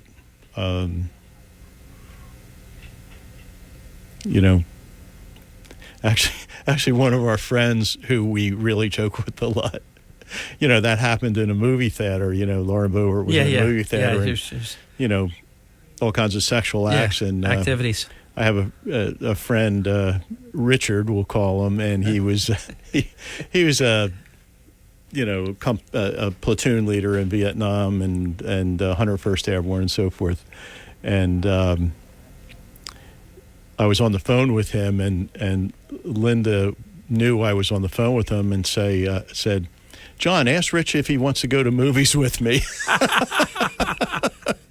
Which paralyzed him for about 2 minutes. I think it was technically a theater show, but close something. It was analogous to that. Let's do this. Let's get our first break in. We're right on time. It's Smart Law with John Zarek on the station that plays the winners, WPG Talk Radio 95.5. We'll be right back. Don't go away. Much more important content straight ahead. After John, we are going to give a push to the 41st Annual Atlantic Cape Restaurant Gala. We've written an article previously about it and about one of the fine chefs Chris Millars, who is the advancement officer and associate director of the foundation at Atlantic Cape Community College, is going to be here with us, and will be promoting this event that will be happening in the very near future. Don't go away. Much more Smart Law with John Zarek right after this.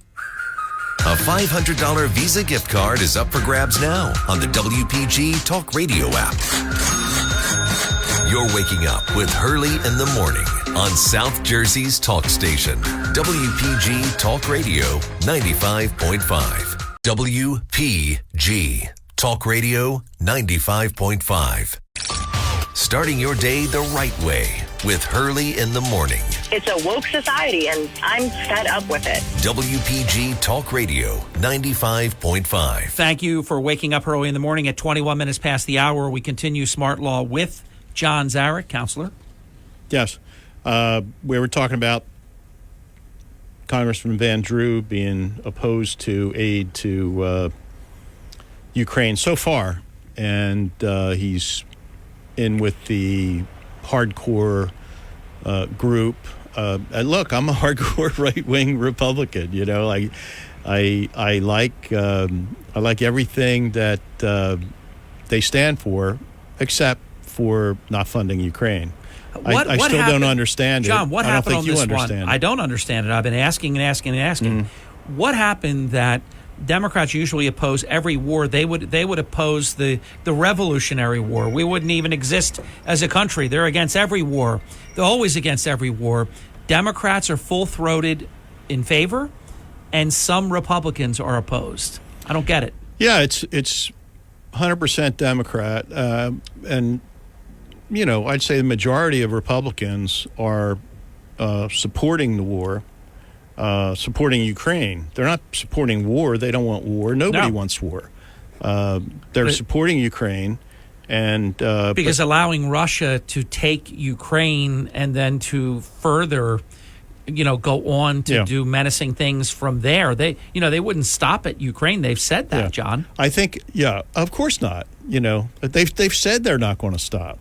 They said they're not going to stop. I mean, people think that Medvedev, who was the president for a while when that was fake president. That was term limits. Yeah, it was a term limit thing, and Putin ran the country. Everybody knew he ran the country, but he happened to be. And Medvedev even admitted Putin. They're close buddies from the old days, and they trust one another. And Medvedev, people think, he's a little crazy. He gets drunk and he says crazy things like, the Ukrainians are all cockroaches and they should be wiped out, and Ukraine will be wiped off the face of the earth, and, things like that. But those are not mistakes. The wise people in the foreign policy and foreign intelligence system for us and others, they're authorized statements. The Putin allows him to make the more outrageous statements, which shake everybody up, and he's always calling for use of nuclear weapons and so forth. So they're not unauthorized statements. So those two are like twins. And that because Putin would never allow someone to become president if he didn't have total control of total control. And he does. Yeah, absolutely. Well, you know that because when Medvedev was with Obama, and it was caught on a mic, he said that I will transmit to Vladimir. He was admitting that he's president in name only. He knew. He knew. He knew. And Obama said, tell him I could be more flexible. Tell Vladimir I could be more flexible after the election. Which is another sucker play that Obama, despite the fact that he seems to be a nice enough guy and a good dad and stuff like that, he just was weak in terms of confronting the Russians. And this is what failed deterrence looks like. Yeah. This is right now what we have. We had it then. That's when Biden sent blankets when Russia, annexed Crimea. Then we had for 4 years, Russia didn't even not a peep out of them with respect to any aggression on Ukraine. The moment Trump's out of there, boom. Georgia. Yes. Totally weak there. Russia did whatever it wanted there, got away with it. So they did whatever they wanted in Crimea and the Donbass. Mm-hmm. I mean, that was that. And the other thing is, they were publicly lying about that. The little green men, we remember that. Yes. They were Russian soldiers without insignia on, and they basically invaded Donbass. They had some people there. There are some people every place. There are people right now in the United States where if a foreign power came and armed them, they'd take over the government, if they could. Left and right, probably. So there's always a little core of nuts around. And there maybe it was 10%, possibly 20% of the population, like the good old days of the Soviet Union. So, they played that off that. And it's the same thing. It's been the same forever. It's the aggressor playbook. It's the, warlike monster playbook, or as they call the Russians, the Ukrainians call the orc playbook. Or an orc is like a subterranean pig-like animal that. They have great pictures of them. Look up orc and you'll see. Everybody should look up orc and see. And they're pretty much on track. That's what they do. They rape, they kill, they torture. I think I told you that I was with a friend in the city of Izum. He and his wife, and a male could not go on the street. Women couldn't go on the street. His wife could go to work because she had a pass. She was a nurse, and the Russian soldiers took over the hospital, and they were, treating the Russian soldiers. But for 7 months, the Russians occupied that, and they raped virtually every woman and man they saw. Jeez. They're big on raping men. That's which often resulted, my friend told me. Is that emasculation or? Yeah. It often results in people taking their own lives. Yeah. Because they can't handle the trauma and shame or whatever. But that's what happened. And my friend, we were sitting at his kitchen table late at night. Everybody went to bed, and he said, John, I went from 160 pounds in the Russian occupation to 100 pounds because he couldn't leave the house to get food. And no one had the guts to bring food to him. And his wife was the only reason he stayed alive, lots of people starved to death, by the way, lots and lots of people. But the only reason he stayed alive, his wife worked at a hospital, and she could steal like a half a hot dog once in a while. I mean, they searched them, and when they were leaving, the nurses and so forth, but maybe she could, put a half a hot dog in her bra or something, like something. And he went from 160 pounds to 100 pounds. And he said to me, and John, I knew I was going to die that week.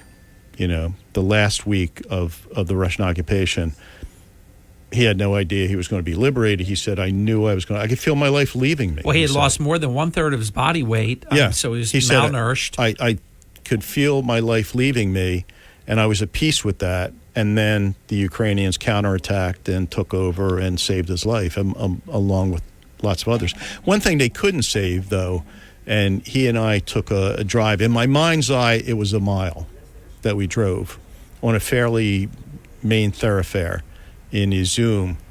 The Russians destroyed every house, apartment building, and school on that mile stretch. There was virtually nothing left, just piles of rubble. So they're really, really bad, and people don't realize that.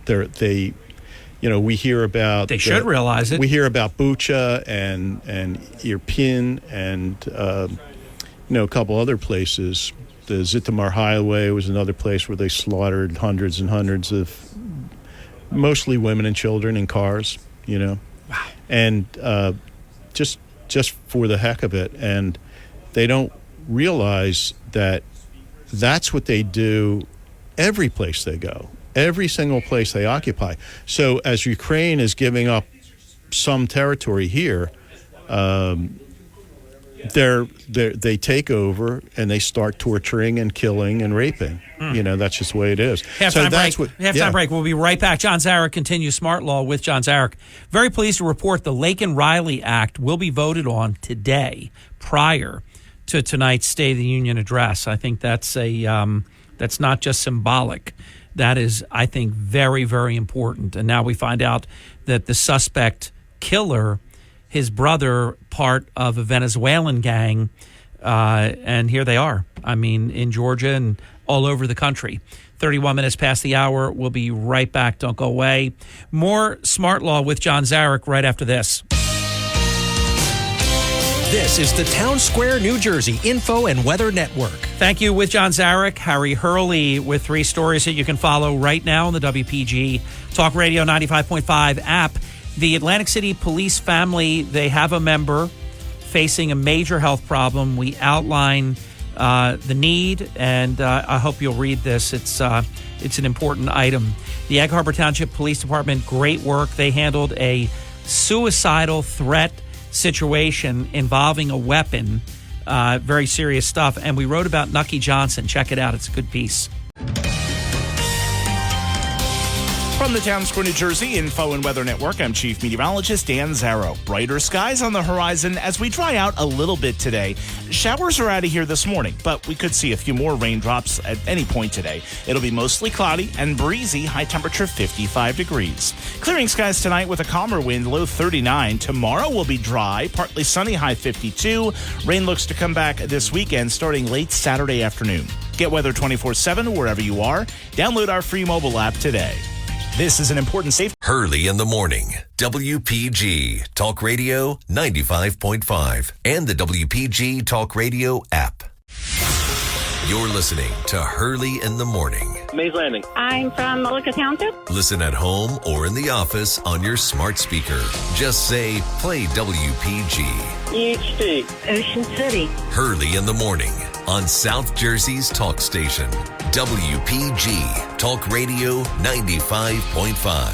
Thank you. We're back. It's 38 minutes past the hour at Smart Law with John Zarek. Coming up after John, we're going to be discussing the 41st annual Restaurant Gala. That's going to be a good discussion, and it's a very important event. And we'll have a fine gentleman from Atlantic Cape Community College that will be with us, Chris Millars, to talk about that. That's coming up next after John. Counselor, time is yours. Yeah. Well, an update on Ukraine humanitarian. We're certainly not wasting any money there. We, buying food, clothing. Van. Yeah, a van, Harry. You own a piece of that van or new van. We actually burnt that van, the first van out. Hate to see it go, but trusty vehicle. In a way, it's a good thing because that means a lot of people are getting helped. Oh yeah, 30,000 miles put on it. Wow. And and most of the trips are. By the way, tough miles too, right? Not easy miles. Oh no, they're yeah.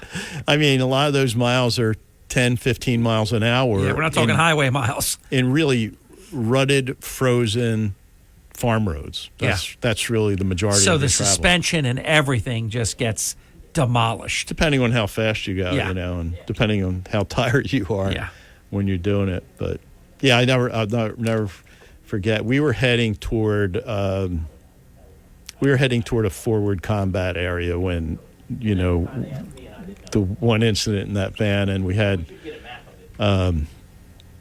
Oleg, our trusty companion, who's a giant guy in his fears, an army guy, a Ukrainian army guy who got leave to be with us for a couple weeks, and we were supplying his brother's unit with a lot of stuff they needed, humanitarian stuff, no weapons, and so we were heading heading there, and I think we wanted to make it there. It was maybe 3 o'clock in the morning or 2 o'clock in the morning. We were dead, and in the old blue van, and we stopped for for a bathroom break in the forest, Yeah. And they have big fields and then forest in between the fields as borders.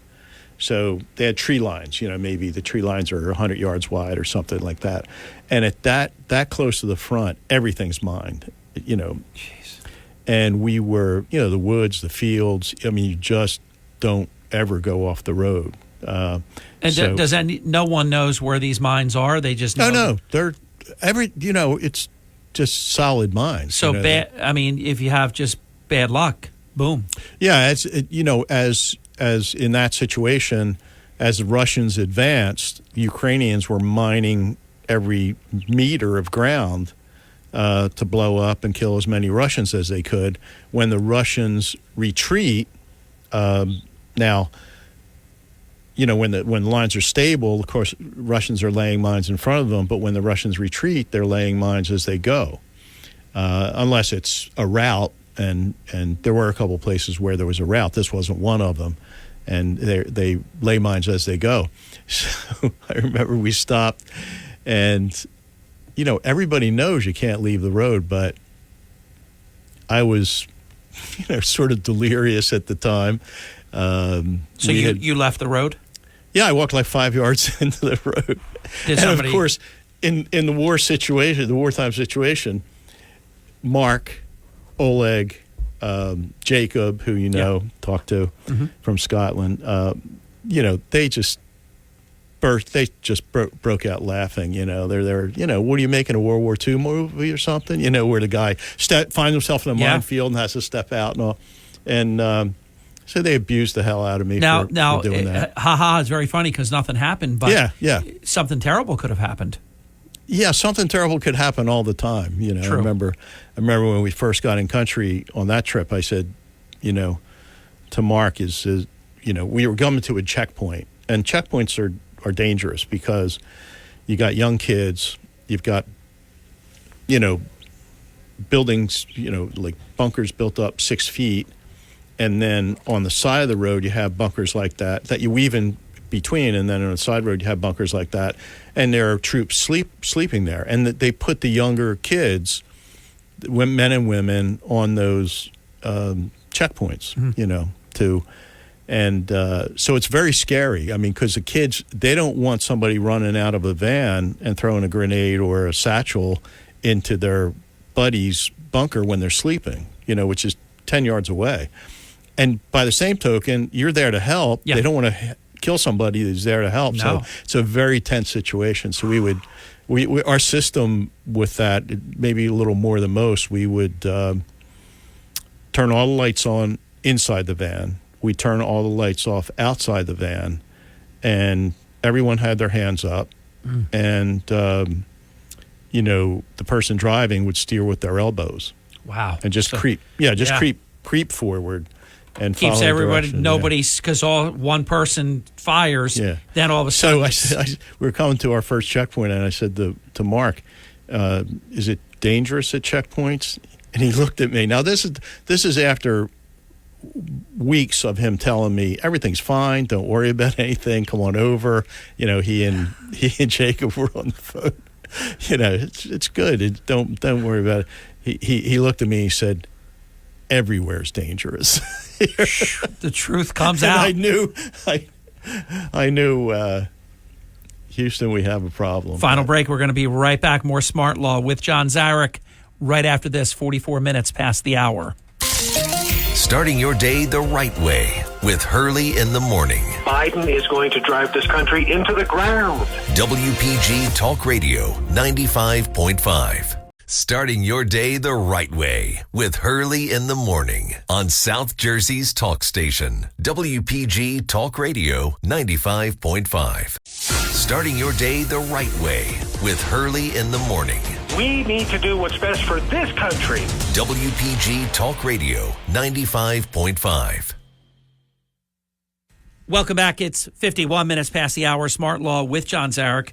As I mentioned, Chris Millars from Atlantic Cape Community College will be joining us right after the top of the hour break for one segment, and that will be to talk about the 41st Annual Atlantic Cape Restaurant Gala. So that's going to be time well spent. And then yours truly and John Zarek, we will co-host the program the remainder of the way. Time is yours, John. Yes, Harry. We were talking about Ukraine. That van that took a lot of 30,000 miles we put on that van, took a lot of food, clothing, pediatric wheelchairs, and you put 31,000 miles. It had a lot of miles on it before you put 31,000. Nobody uses a new van in Ukraine because it's the environment is just brutal. So it's better to break an older van than a new van. But so a lot of stuff we delivered, and a lot of people we supported. A lot of tourniquets, chest patches, hemostatic gauze. Tourniquets are like money in Ukraine. Like everybody wants them because they're used so much and used up so much by soldiers and civilians. It's a rough thing. But we got a new van. Mark, got it in Poland. Wow. Not long ago. And it's much bigger. It's white with a big red stripe all the way around it, which is a little safer, I think. Be seen. Least, you'd be seen. And it looks like a humanitarian vehicle. Yeah, like kind of Red Cross thing. Yeah. And, we did the repairs, and a lot of trouble to document it, because all kinds of rules still apply. What you can bring certain vehicles in, but you can't take them out. You can't. Is it tough to get fuel? No, there are gas stations all over the place. Ukraine right now, in terms of functioning like normal society, do people go out and shop and commerce is happening, stores are open and stuff like that? I think I've told it before, but we were visiting the priest in Zaporizhia. I like that. He's not a priest. He's not a priest, but he is the priest. Everyone calls him the priest. So we give him a lot of support. He has a shelter for 150 kids, and it's also a school and air raid shelter for 150 kids. Are some of those kids without parents? Oh yeah, and a lot of people from the community in Zaporizhia city, Zaporizhia Oblast, which is like state Oblast, is cut in half.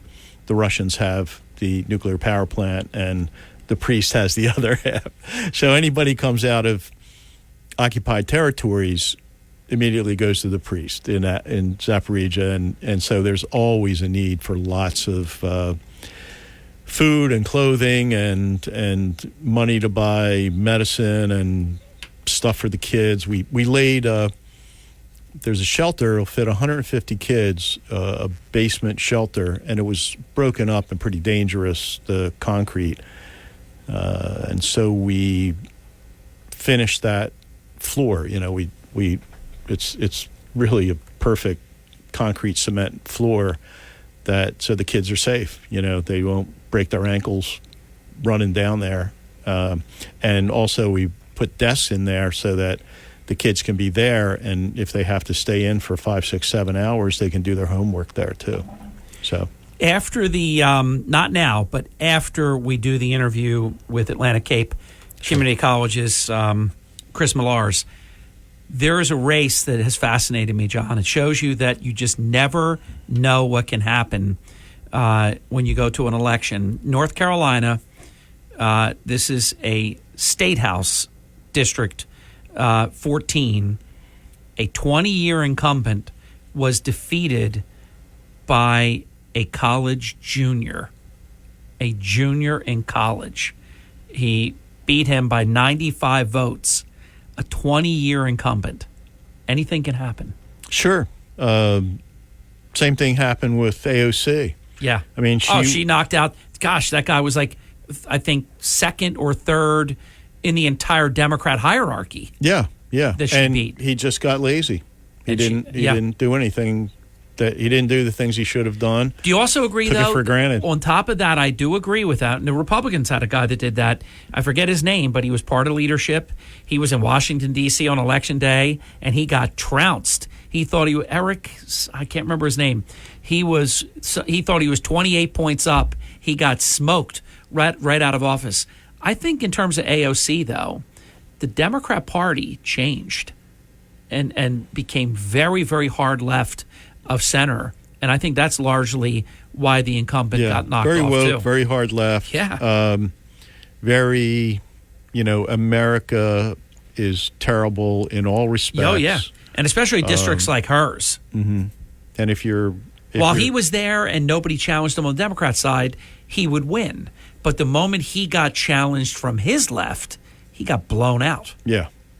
And she's a terrible example of, I remember when protests were going on during the Summer of Love, and she said, you know what? So you got to make people uncomfortable. This is good that we have this. And she was crying boo-hoo-hoo-boo when they protested on her the other night. That's the Mao Zedong. Yeah, there you go. Cultural Revolution, the Red Guard. Yeah, it's good when we're protesting against you, but don't you protest against me. Yeah, she and her friends and a lot of the Democratic elected officials and the people on the street, they're basically, what we're going through is basically the Red Guard now.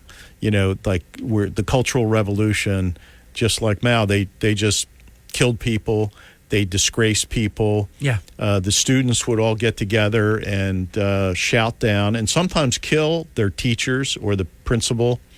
Everything was tear down the structure. And that was all started. That was started by Mao because he was starting to lose a grip. Burn the house down. Yeah. So he started that insanity, led that insanity so that he could have the country scrambled and he could be the stability and the power to reach for. And that's what's going on now in our country. Hey, by the way, I did get it. And I thank my friend Eric. I said, I think the guy's name was Eric. I don't know why I even remembered that. Eric Cantor. Do you remember him? Yeah, sure. Eric Cantor was a big deal. He was like either tax guy. He was like the whip of the House or something high ranking in leadership. And he didn't take care of home base and got beat. The wizard of tax policy. There you go. Yeah. All right, the music says we have to go, but John is going to be with us. We're going to do good work with Atlantic Cape Community College's Chris Millars. We're going to talk about the 41st Annual Restaurant Gala for the first segment, and then we'll come back with John, and perhaps we'll do a preview of the State of the Union address. What I would have done if I were the Republicans, I would have had President Trump do the Republican response tonight. I think that is a silly, unforced error, a big miss. They had Sarah Huckabee Sanders. You don't have to be a member of Congress to do it. Big mistake, in my view. So a lot to talk about with John coming up in the fourth quarter, which begins right now. WPGG Atlantic City, WENJ HD3 Millville, a Town Square media station. Everything you need to know in 6 minutes starts now. From Harry Hurley Way in the world's playground to the broadcast pioneers of Philadelphia Hall of Fame, you're about to find out why Harry Hurley has been named to the Talkers Magazine list of the 100 most important talk show hosts in the nation.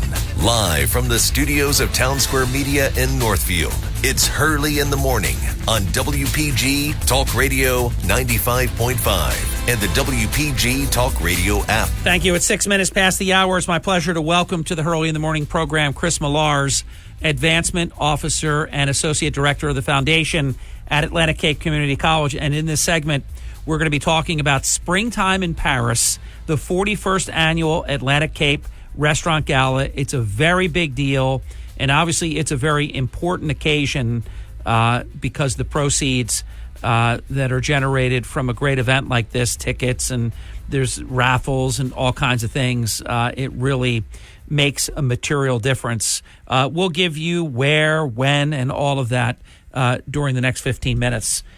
Chris, welcome. Good to have you. Good morning. Bonjour, Harry, and bonjour, your listening audience. I like that. Chris, already you're off to a strong beginning. Excellent content to begin. Thursday, March 21st at Harrah's Waterfront Conference Center in Atlantic City is this year's event. Tell us a little bit about it. Yes, so thank you so much again, Harry, for having us on. Of course. Your program this morning to talk about the upcoming 41st Annual Atlantic Cape Restaurant Gala. Harry, this is really our area's premier food and beverage fundraising event where the community comes out and supports our students at the Academy of Culinary Arts and the Hospitality Management Program at Atlantic Cape Community College, raising scholarship money for our students. So we are most grateful for everyone's support, and we look forward to seeing everyone at this event each and every year. And we are now in our 41st year. No, it's amazing. Yeah, the longevity of it, Chris, is absolutely amazing. And for those who don't know, I want you to also talk for a moment about this. There is such an incredible food and beverage pedigree at Atlantic Cape Community College. I would put it up with any four-year college, any university, even beyond. For those who don't know, I'll call it what it is, gourmet restaurant Corinne's, where I've had the opportunity to dine. There is really an amazing program at this two-year college, isn't there? There absolutely is, Harry. The culinary program has been around for over 40 years and has really produced some outstanding chefs, not only just in our area, but nationally and internationally. And we are actually the #1 rated culinary school in the state of New Jersey, I might add. It's phenomenal. It is phenomenal. And if you haven't been to Corinne's, I know you said you were there, which is fantastic. Yep. We are open for dinner this semester. We love everyone to come out and sample our food that our students are making for us. It's a wonderful place to be. There is no question about it. And I'm telling you, anybody out there, it is a gourmet restaurant. And the caliber of everything, the food, the service, the ambiance, it's just all there. It's quite extraordinary. You could actually close your eyes and you could place that restaurant in a hotel casino. You could put it anywhere and it would hold up. By comparison, it would hold up strong. Tell us about there'll be some recognition parts of the evening as well, right? Absolutely, yes. This year we're honoring 2 outstanding community partners in our area. We have our community honoree this year is Travis Lunn, who is the president and COO of Borgata Casino Hotel in Atlantic City. And we also have an alumnus of Atlantic Cape, the Academy of Culinary Arts, very familiar to many of us at the Tropicana Casino Hotel, and that is Chef Demetrius Hronis, who is a graduate of the Academy of Culinary Arts. Legend. There are 2 outstanding people in our community that we're honoring this year. Yeah, I mean, literally, graduate of your school, your culinary school, and the executive chef at a major Atlantic City Hotel Casino. And for anybody out there, we talk about this, Chris, on our program a lot, and you may or may not know this. I spent a dozen years as a casino executive, and I know this. If you are an executive chef, if you're a pastry chef, a sous chef, involved in food and beverage in any job classification, your resume can take you anywhere around the world. That's how strong Atlantic City food and beverage experience is, and I don't think you're going to disagree with that. I will not disagree. In fact, Chef Demetrius has been at the Tropicana since 1994. So he has worked himself all the way up to the top to being the executive chef of the Tropicana, which is amazing. I'm so glad that he's still here with us, and I'm so glad that we're able to honor him this year. Chris, I mentioned Thursday, March 21st, 6 to 9:30 p.m. We've mentioned where it will be, Harrah's Waterfront Conference Center. What about the evening would you like to share? Sure. So the evening is going to begin with a cocktail reception at 6 o'clock. It's a 1-hour cocktail reception, which it's a really an elaborate display by our Academy of Culinary Arts and some restaurants. And of course, most importantly, our students are preparing the cocktail reception and serving food as well. It is just an elaborate display just in itself during the cocktail reception. In fact, some people that attend the event think that that's it. That's the event. They don't realize that they're going to, in the next 2.5 hours, move into the ballroom. So some people get filled up on just the cocktail reception food. And that's not a good idea because you're going to enter about 40 restaurants that are serving their signature dishes starting at 7 o'clock. So it's really a wonderful event through and through. And hopefully I'll get a chance to mention a few of the restaurants, some that are returning and some that are new that are attending. But it's really a wonderful event, as I said, for the community. And seeing the students participate in this as well is most rewarding for all. No doubt about it. Also, too, I don't know if the room block is gone or if it's too late, but I do want to at least mention that, you could make this, and it's really a fun thing to do. You could have a wonderful night, not have to worry about a thing, and after you're done, stay right at Harrah's Resort. They have an incredible rate that really you can't clean the room for $69, and that's the discounted room rate. So I got to tell you something. They really take care of your group because that is a phenomenal room rate anytime during the year, whether it's a Thursday night, somewhat spring-ish, off-season, or whatever. That is a phenomenal rate. And I do know that year after year, this event attracts more than 1,000 people, and it's an amazing crowd. So give people an idea of what's going to go on. And, of course, the time is yours, Chris. You mentioned you wanted to talk about some of the actual restaurants that are going to be participating. Take it away. Yes. So let me just start off by saying if anyone is interested in buying tickets, raffle tickets, please visit atlanticcape.edu/gala. You can purchase tickets and also find out more information about the event. And we're almost sold out, believe it or not. No, good. We are at the 2-week mark. It's 2 weeks away from today, and we are almost sold out, which is fantastic. But that, again, speaks to our outstanding community that we have and how supportive they are year after year. But it also speaks to the event itself and how much fun it is. Our goal this year is to raise $250,000 for students attending at the Academy of Culinary Arts. And hopefully Chris realizes that he was just disconnected and will hopefully call us right back. This has been a phenomenon during this morning's program. It's indiscriminate, and just all of a sudden the call drops. But I hope Chris knows. I didn't know that it was going to continue. We thought that we had rectified it. Hey, Chris, thanks for catching that. So it's just we have a little technical problem going on today, but no harm. Nobody got hurt. Just continue right where you were. Oh, sure. So I don't know at what point I lost you. It was you caught it right away. You were back. I barely could say that I knew you were going to call right back, and you were back. So if you remember the last thing you were saying, you had talked about the goal of $250,000 and a little bit about what that means, and then really right where you were, you can continue. Okay, perfect. So goal this year is $250,000. And over the past 40 years, we have raised over $4 million for students attending Atlantic Cape Community College, which is huge. So, again, we are almost sold out for this event. So if anyone is interested in getting tickets or finding out more information, please visit atlanticcape.edu/gala for tickets and for more information about the event. Let me. It's not pressing you on anything because this is just a wonderful community interview to do. But I think our listeners would love to hear from you, Chris, on I run events. I have an annual golf tournament. I have an annual dinner. Our event is about half the lifespan of your event. What do you think it is about this event that it's been able to endure for more than 40 years? Because that is, I don't care what you're doing, that's hard to keep something going year after year, decade after decade. Your thoughts about that? You're exactly right, Harry, on that.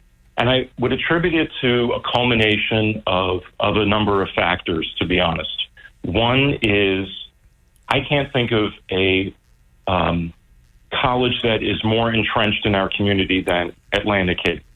We are everywhere, and we have campuses in Mays Landing, of course, Atlantic City, and down in Cape May. And just about everyone that I know knows someone that has graduated from Atlantic Cape. So there's that one aspect, is that people know about the college and know about how vital it is to the community. And by the way, Chris, I do want to remind people, because Stockton University does have such a high declination rate. That's a credit that they now attract from all over the country. Before the COVID-19 pandemic, I mean, the declination rate was, I think, well over 80%. So very, very tough to get in. But if you go to Atlantic Cape Community College and you graduate with your associate's degree, after 2 years, you are automatically, you're like, it's like Animal House, it's Flounder, your legacy. You have to be accepted into Stockton University. So it is on its own, it's a great situation. My daughter, my middle daughter, who ultimately graduated with her BSN at Stockton University in their first nursing class, so it was very exciting times, went to the programs that you had at Atlantic Cape Community College for the first 2 years. I want people to understand, on its own, it's standalone awesome, but it's also a great launching pad. Absolutely, and I'm a graduate of Atlantic Cape myself. There you go. Speak to the school. So so it's really a culmination of many factors, and of course the restaurants that come each and every year. I think keeps things fresh and alive. We definitely have our returning restaurants like the Smithville Inn and Docks and Renault Winery, Gregory's. They've been a part of this event since the beginning. But we also have new restaurants that are joining us this year. Jade Street Asian Kitchen, which is at Harrah's, along with La Strada at the Shore, which is also at Harrah's. We have Super Frico, The Hook, which is a new Italian restaurant at Caesars, Little Italy in Northfield. So we have new places that are joining us, which I think keeps things fresh, and people look forward to sampling new signature dishes by these restaurants at the event. Closing comment, anything you'd like to share? Certainly promote when, where, and then the website again for tickets, and also sponsorship opportunities. If somebody's listening and you would love to be a part of this, and maybe you're not available to attend the event itself, you could certainly look into sponsorship opportunities. So let me give you, Chris, a closing comment. Sure. So just to wrap up, the event is on Thursday, March 21st at Harrah's Conference Center in Atlantic City, which is 2 weeks away from today. We hope to see all of your listening audience there. And I just would like to add thank you so much, Harry, for your support as well, for buying raffle tickets for this event, which will lead me into, if you can attend the event on March 21st and you still want to help us and support our students, we have a number of raffle ticket opportunities for you. We have a 50-50 ticket as well as 2 merchandise raffle tickets. One is for a trip to Paris, Las Vegas, and the other is for a private dining experience at the old Homestead Steakhouse at the Borgata. Those 2 merchandise raffle tickets are valued over $1,000, and those tickets are $50 each, and the 50-50 raffle tickets are $100 each, and there's a limit on how many tickets we have available for all of those raffle tickets. But we hope to see everyone there Thursday, March 21st. For tickets, sponsorships, ads, for more information, please visit atlanticcape.edu/gala. Chris, great to visit with you. I want to wish you well, but I know your team, you've all done the work, so it's predetermined that it's going to be a huge success, and I know that it will be. I'm really glad that we had the opportunity to talk, Chris. Thank you so much, and again, thank you so much for your support, Harry. Very much appreciated. Right back at you, Chris. Be well. Take good care. Chris Millars from Atlantic Cape Community College on the occasion of the 41st annual. This is themed Springtime in Paris, and Chris came out swinging, speaking Parisian as we began the segment about 15 or 18 minutes ago. It's the 41st annual Atlantic Cape Restaurant Gala, so you know they're doing something right. You cannot get lucky and have something endure for more than 4 decades. We'll be right back. John Zarek will take it the rest of the way with yours truly. We'll talk about the State of the Union address. We'll talk about Trump v. Biden, the exit of Nikki Haley, and whatever else. We're just going to freelance. There's a lot on my mind. We're going to unpack a lot of it coming up next. You're waking up with Hurley in the morning. I listen every morning. WPG Talk Radio 95.5. Listen at home or in the office on your smart speaker. Just say, play Free. You're waking up with Hurley in the morning. Egg Harbor Township, Ocean City, Goshen, Cape May. WPG Talk Radio 95.5 and the WPG Talk Radio app. Thank you. 27 minutes past the hour. All right, John. So let's talk a little bit of Decision 2024 because we have two presumptive nominees, President Biden and President Trump. We will have a rematch. It'll be the first rematch since Grover Cleveland, and 1-1, and then the other one came back and beat him. And I think that's what we're going to have. I think history is actually going to repeat itself. That Trump is going to win. It just appears that the issues favor change. If you ask the question that Reagan asked in 1980, are you better off now than you were 4 years ago? I don't know many people, no matter how rich you are, no matter how poor you are, that could answer that question. Yes. I mean, inflation and just everything that's gone on.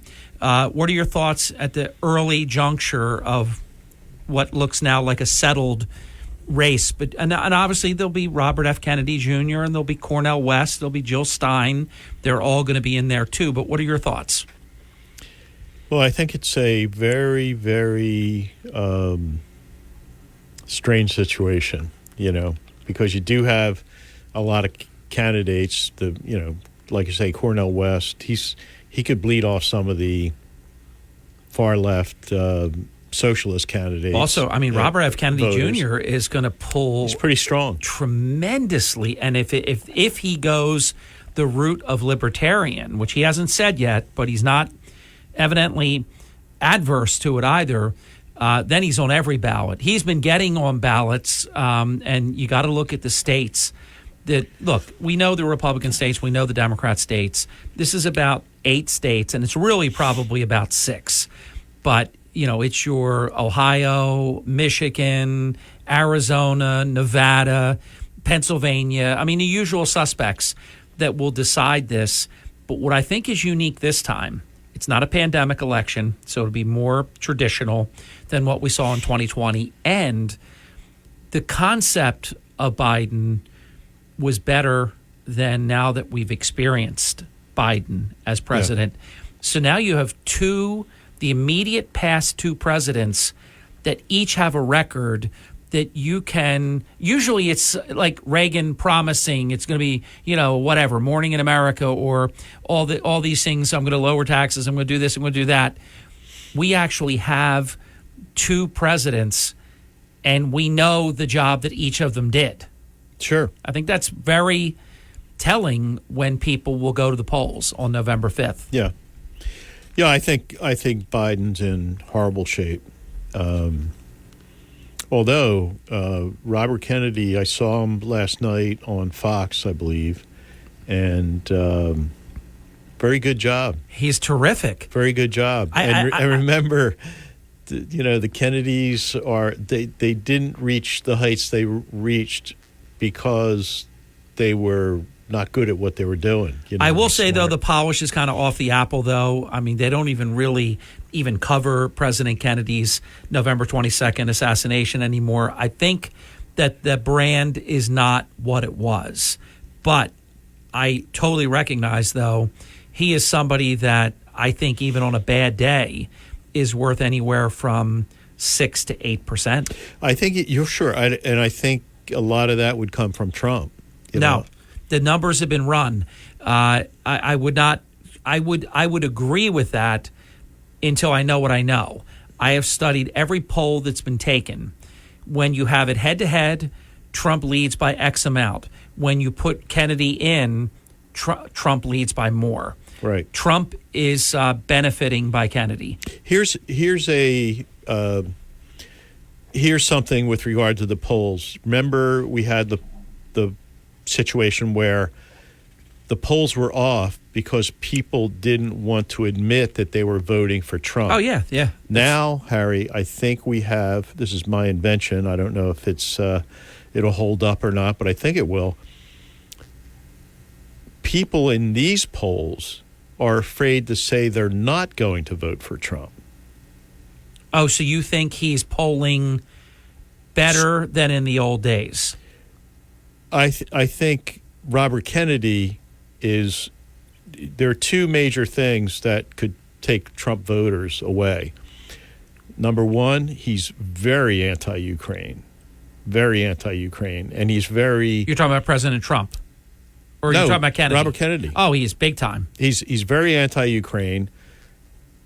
So that could draw some of the Trump people, the more I guess they'd say MAGA people, very, very strong Trump supporters. That could draw. But if you're a very strong, I disagree with this whole premise. If you are a strong Trump person, you're voting for Trump. And then the other half, so I could get shot down on two things instead of just one. Just one, probably. Yeah.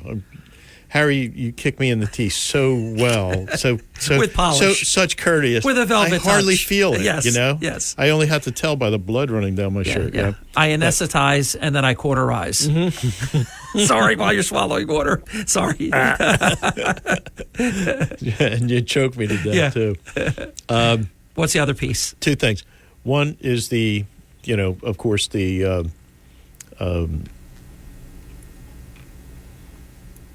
anti-Ukraine thing. And then the other one is his really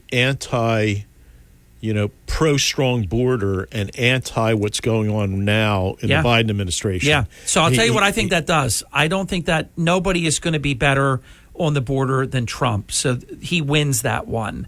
But I'm going to tell you where you're right about this. Not that it would be pulled from Trump. Kennedy is going to pull from Biden because there are really good, reasonable, rational Democrats who know that leaving our border open for the past 3 years, 2 months, and letting 12 million people into our country, and that we have people like this poor nursing student, Lakin from Georgia, murdered by these people. And by the day, we're now finding out, Trump just revealed the other day that he learned Biden's been illegally flying illegals into the country. Did you know this? Yeah. They copped to 350,000, which means it's got to be way more than that. Oh, so you mean flying from other countries directly into the United States? Sir, yes, sir. I haven't heard that. You heard it now. I hadn't heard that. And it's not denied. They're caught. They won't give who's coming in. Wow. This is unbelievable, and it's illegal. So what they're doing is, John, they're offering them 2-year humanitarian passport, which means in 2 years, either they have to re-up or they get kicked out. This is incredible what they're doing, John. Sure. So I say a reasonable Democrat that won't vote for Trump, but that doesn't want to vote for Biden because the incoherence of the man, the disjointed immigration policy, which is not even a policy, it's just open the door and you let anybody in. They have Kennedy they can vote for. He's very helpful. Yeah. Well, my impression... Do you agree? Now, this still has 7 3/4 months to play out. I say Kennedy can't win, but he could be determinative regarding who does win. Yeah, I think he's going to get... I don't think he's going to win, but I think he's going to be substantial. He really handles himself well, and he's getting better at it all the time. He's terrific. Now, I will say this, and I don't say this to be off-putting. It's really a shame that he has the it's not a breathing issue. You know, when he speaks, and he has a throat injury. It is a disease, actually. He didn't injure his throat. He has a disorder, an actual disease that does that with his throat, so that he always sounds like he's gasping for air, almost like maybe he has like MS or something. He doesn't. There's a name for it, and it's long. If he didn't have that, I mean, I see he looks just like Robert F. Kennedy. I think we're noticing that less and less as time goes on. Because you focus on the content. Yeah, I right? mean, last night when I heard him talking, I realized at the end I wasn't even paying I go attention past to it, that. but it is for if you don't know and it's sort of like, is he sick? I don't know if I want to vote for him. Is he well enough? It let's put it this way, it's not helpful. But yeah, and I think he's going to raise a lot of money. I think his family is opposed to this because they're Biden supporters and they don't like his positions on the vaccine. And all kinds of stuff. Yeah. He's definitely not someone that's popular within most, not all, but most of the Kennedys. So, they're not going to be supporting him. But he hits the sweet spot, I guess you'd say, for libertarians. We have to. That's why I think he should go libertarian, and then he's on every ballot. Because this fight he's doing is very challenging to get on the ballots. I believe most people towards the end try to make it a binary choice. So Kennedy is not going to get as much as early polling might indicate. But I think he could get 5%, something like that. And that would make it that Joe Biden can't win. Of course, unless you're of the school, and some are, I just think they're wrong, where you believe that he will pull more from Trump. But there's no evidence of that because any of the polling right now that includes Kennedy, Trump's lead goes up by about 4 points. We'll be back with John, much more straight ahead. Mark Levin. The Democrats and their media created this situation and they need to fix it, but they're not going to. As I've written, as I've talked to you, they put their party and their power before everything else, certainly the country. They believe the only way to win the presidency with this guy is to imprison Trump, further change the voting systems in our states, which their lawyers are doing as I speak, ladies and gentlemen, and step up their lies about all the failed policies with the help of their mass media partners. Mark Levin on WPG Talk Radio 95.5. You're waking up with Hurley in the morning on South Jersey's talk station, WPG Talk Radio 95.5 and the WPG Talk Radio. Starting your day the right way with Hurley in the morning. Honesty and transparency, it's not afraid to get down and dirty and really just tell me the truth. WPG Talk Radio 95.5. So, John, I think a lot of us have dreams that if we weren't doing what we're doing, if you weren't the best criminal defense attorney that I have ever known, you would be a radio talk show host full time. So if I was not a radio talk show host, my next dream is Harry Hurley. I want to have the business card made. Harry Hurley, life coach. Now, because I think that I have good advice to offer people to not blow up their situations. Nikki Haley, I could have been a great life coach to her. Yeah. I could have said, Nikki, I will make it that you are the last person other than Trump standing. You're not going to win the nomination, but this is such a rare second time in American history where neither the president nor the challenger, one of them is going to win. They're going to be president, and then they can't be president anymore. You don't have to wait 8 years. It's going to be right there. And you know how this works. The second this election's over on November 5th, John, they light up decision 2028. It's already going to be the election. She could have been in the catbird seat. Instead, she blew her brand up. Terrible. Yeah, a lot of people were upset with that. Just not necessary. And none more than Harry Hurley, I know. Well, I don't like that she hurts the nominee, and that's never a good thing. That the Democrats, when you have Gavin Newsom saying that Nikki Haley is the second best Democrat surrogate in America, and that's only because he's lying and acting like Joe Biden's the first when we know he's not. It was just terrible what she did. She could have been sitting as an heir apparent for 4 years from now. Yeah, I think her reason for staying in was because every week that goes by, she gets more name recognition, more national recognition.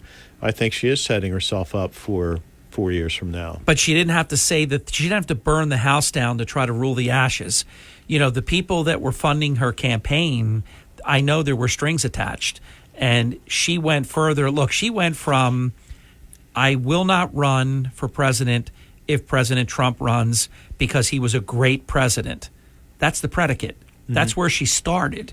Then she turned into, oops, I want to grease board. I want to wipe that off. Now I'm running. And she ran tough with her opponents, but she didn't go cross the Rubicon on Trump. I thought that was smart. She got to the point where she was the last person standing just by longevity. You know, DeSantis could still be in the race. If you want to stay, and if contributors, and they were mostly Democrats and Trump haters, are going to give you money, you can stay as long. Like, she could still have stayed if she had said, every vote, I'm not until the last person votes and all that. But then she started saying, Trump has the mental acuity and all that. I just thought that was all completely, I don't think it got her one more vote, and I don't think it helped her for the rest of her life. And she's only like 52 years old. Yeah. Well, I think she's gambling. I think she's gambling. Look. You think about this, John. When we're running for the next Republican nominee, I don't see enough votes for her to ever win because no one that supported Trump is going to forget what she did. If he wins, they're not going to forget. And if he loses, they're especially not going to forget. But if President Trump, in his next term, had a serious age health-related incident, they might say that she was Nostradamus, right? Yeah, or whatever. That she's, she was right about what she was saying. That it is dangerous to have, older people running. It's interesting. I never felt, and I was very young at the time, I never felt at all concerned at President Reagan's age. This is about how old President Trump is. Mm-hmm. Upper 70s, pushing a little over 80 by the time the term would be over. I never felt that was a problem. Yeah. Reagan was very vital. Obviously, yep. He did have the Alzheimer's, come on not long after his presidency. And some say it was even happening during it, but we didn't really see it. I didn't. I'm pretty good, detail-oriented guy. I don't see Trump slipping. Do you? I don't. I mean, I see him. The vitality's there. Yeah, sharpness is there. That's a whole other breed of cat right there. There's never been anybody like it. Yeah. That requires as little sleep and can function at the level that he does. It's quite remarkable. As he said, a very stable genius. There you go. It's one of the greatest lines. How would you describe a very stable? It's one of the great lines of all time. And in terms of, you might not like his stances. Some people, you may not like his interpersonal reaction, and name calling, et cetera, and aggression, but he never misses a beat. No, he never misses a beat, and he'll go into any situation and have a sense of command about it. It's true. And the other thing about him is, and you know this, John, because you've worked with him, and so have I, he treats you how you treat him. Yeah. Like if Nikki had gotten out of the race and said, I gave it my all, I endorsed President Trump, he's going to win and all of this, if she would have done what I think she should have done, Trump would have immediately congratulated her. People forget, President Trump congratulated Hillary Clinton after he beat her. Sure. And it raises another issue. If he does become, certainly many could say it's not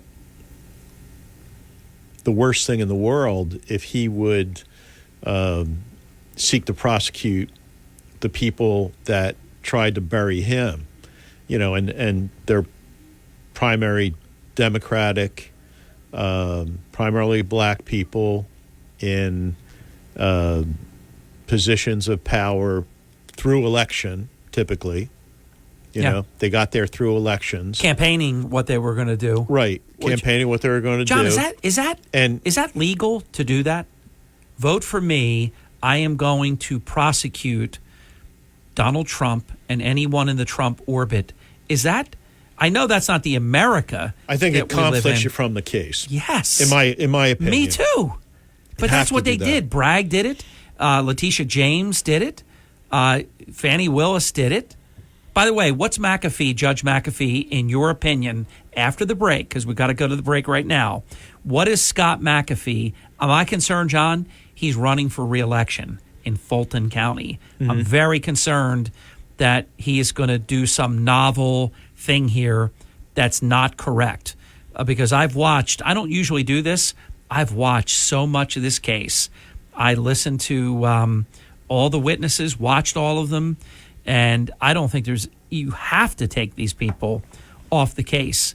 I'm not so sure that he's going to, and I'm even more worried because he is a candidate for re-election in Fulton County, and I think the popular thing in Fulton County would be to leave Fannie Willis and Nathan Wade and that office on the case. We'll get criminal defense attorney John Zarek's take on all of this and more when we come back. You're waking up with Hurley in the morning. Makes me think about things a little bit differently. WPG Talk Radio 95.5. WPGG Atlantic City, WENJ HD3 Millville, a Town Square media station. You know, our friends at Henry Repeating Arms, they manufacture a line of very high quality rifles, shotguns, and revolvers that you can be very proud to own. Now, they're made in America with parts and materials also from America. Now, they use old world craftsmanship combined with cutting edge technology to deliver reliable and accuracy that you can trust in any situation. Now, they're easy to use and maintain. It makes them an excellent choice for both a novice and experienced shooter. Henry has over 200 models, so you can find the firearm that's right for you. There's also new releases all throughout the year.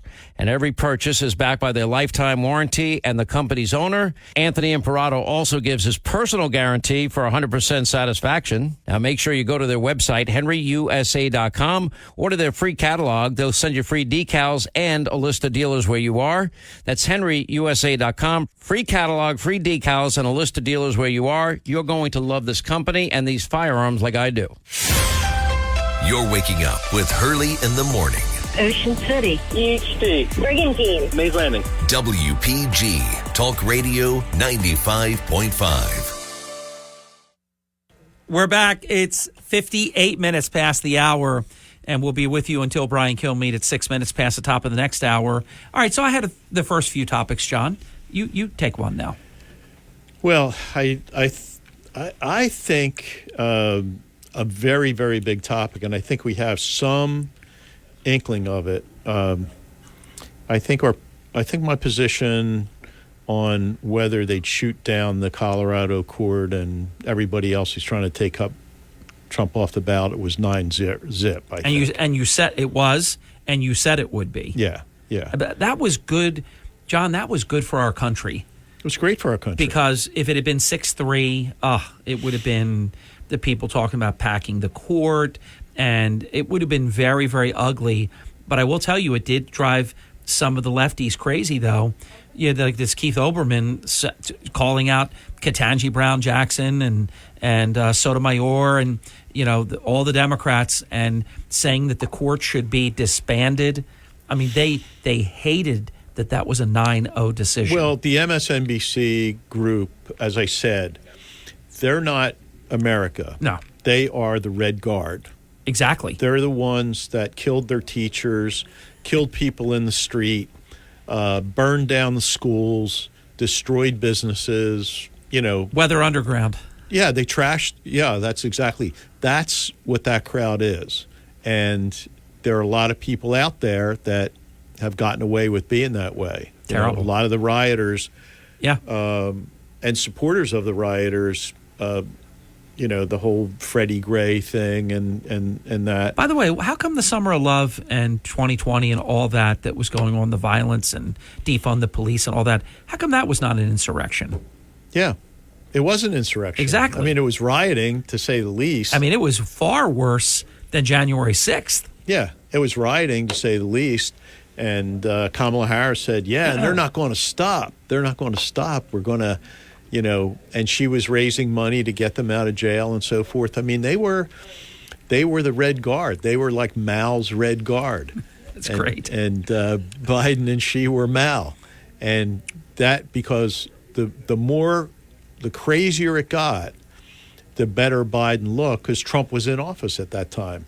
It was really an anti-Trump demonstration, not an anti-black, because that was a plan. The rioting stopped as soon as Biden was elected. That was a plan to make America appear to be more divided than we were, violent, and that Trump was such a disruptive person that had to be removed. Right. To make it stop. Please just make it stop. That was a organized situation that they put together. What they tried to produce was, Mary, I know I'm a Republican and I know we're Republicans, but our country's in such bad shape. We just got to make it stop. We just got to make it stop. We just have to make it stop. So we got to vote for Biden. Yeah, that's and what it'll they did. Stop. And guess what? It stopped. It stopped immediately. Yeah, it was. But then it got worse in other ways. Oh, a lot worse. Terrible ways. Yeah. Is there anything that is okay? Not much. I mean, Afghanistan, Russia, Ukraine, the energy prices, food prices, inflation. I mean, we were net oil exporter, energy independent. I mean, everything was good until it wasn't. Yeah, I like Biden supporting Ukraine, but he hasn't even done that correctly. No, that's what I'm saying. I like him supporting Ukraine, but it seemed like every other day he was saying, well, we don't want nuclear war and we don't want to escalate. Hey, guess what? Russia is escalating every way they can. And preying upon weakness. They're using every single thing they have to escalate. They're not worrying about, you can't go into Russia because that's terrorism and that could start World War III. But they can bomb the hell out of an innocent country. Exactly. Who is in that position because they love the West and because they love America. John, about 3 minutes left in our program, a little more than 3. Let me float this question to you, because in bizarro world, which we kind of are in, where everything is upside down, inside out, backwards, up is down, down is up, inside is out.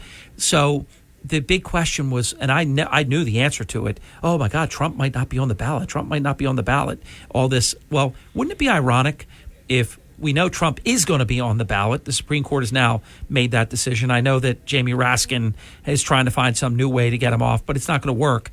So Trump will be on the ballot. Wouldn't it be ironic if Biden is not on the ballot? Do you believe that Joe Biden will be the Democratic nominee?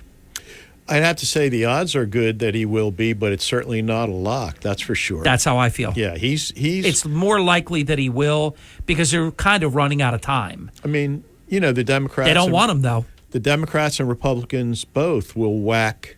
They'll whack their leader if that's what makes sense for them. And I'll tell you, Gavin Newsom would be 3 times a better presidential candidate than Joe Biden. He would be a better candidate, but he has a horrible, horrible performance record.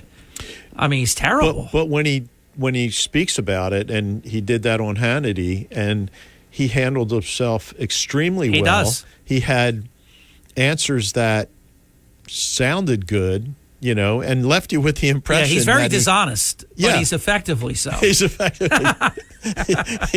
he's a home invader. Oh my God, he's terrible. He's good. He's so good at it. I mean, he went to the French Laundry. For those who don't know, that's a fancy restaurant. It's not dry cleaning.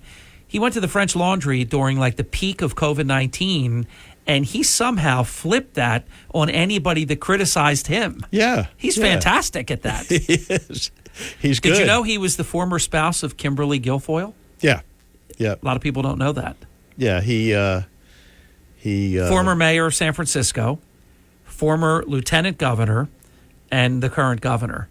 Yeah. And I've not seen someone so poor at what they do get such great press. Right. He handled, I'll tell you, the thing that could get him the nomination. He's going to get the nomination, if not this time. Sooner or later, but he's going to get it. Even this time around. Possibly. It could, the thing that could get Michelle him, Obama took herself out. The thing that could get him the nomination is the interview he did with Hannity. He handled that really, really well. And let me tell you something. I know, Sean, And Sean likes Gavin Newsom. Yeah. The two of them get along. Yeah. I mean, it's similar to my relationship with Governor Murphy. I always respect that we always were a country where even if you diametrically disagree with someone, we were always able to have a conversation. Yeah, That's for sure. like a dying art right now. For sure. Closing comment, 20 seconds. Yeah, I just want to say UkraineHumanitarian.org. UkraineHumanitarian.org. UkraineHumanitarian.org. We name a are town, buying, name a town, name a town, yeah, name a town. We are Bill buying. O'Reilly. We are buying a new van. Yeah. To replace our one that burned out after 30,000, and so we need a lot of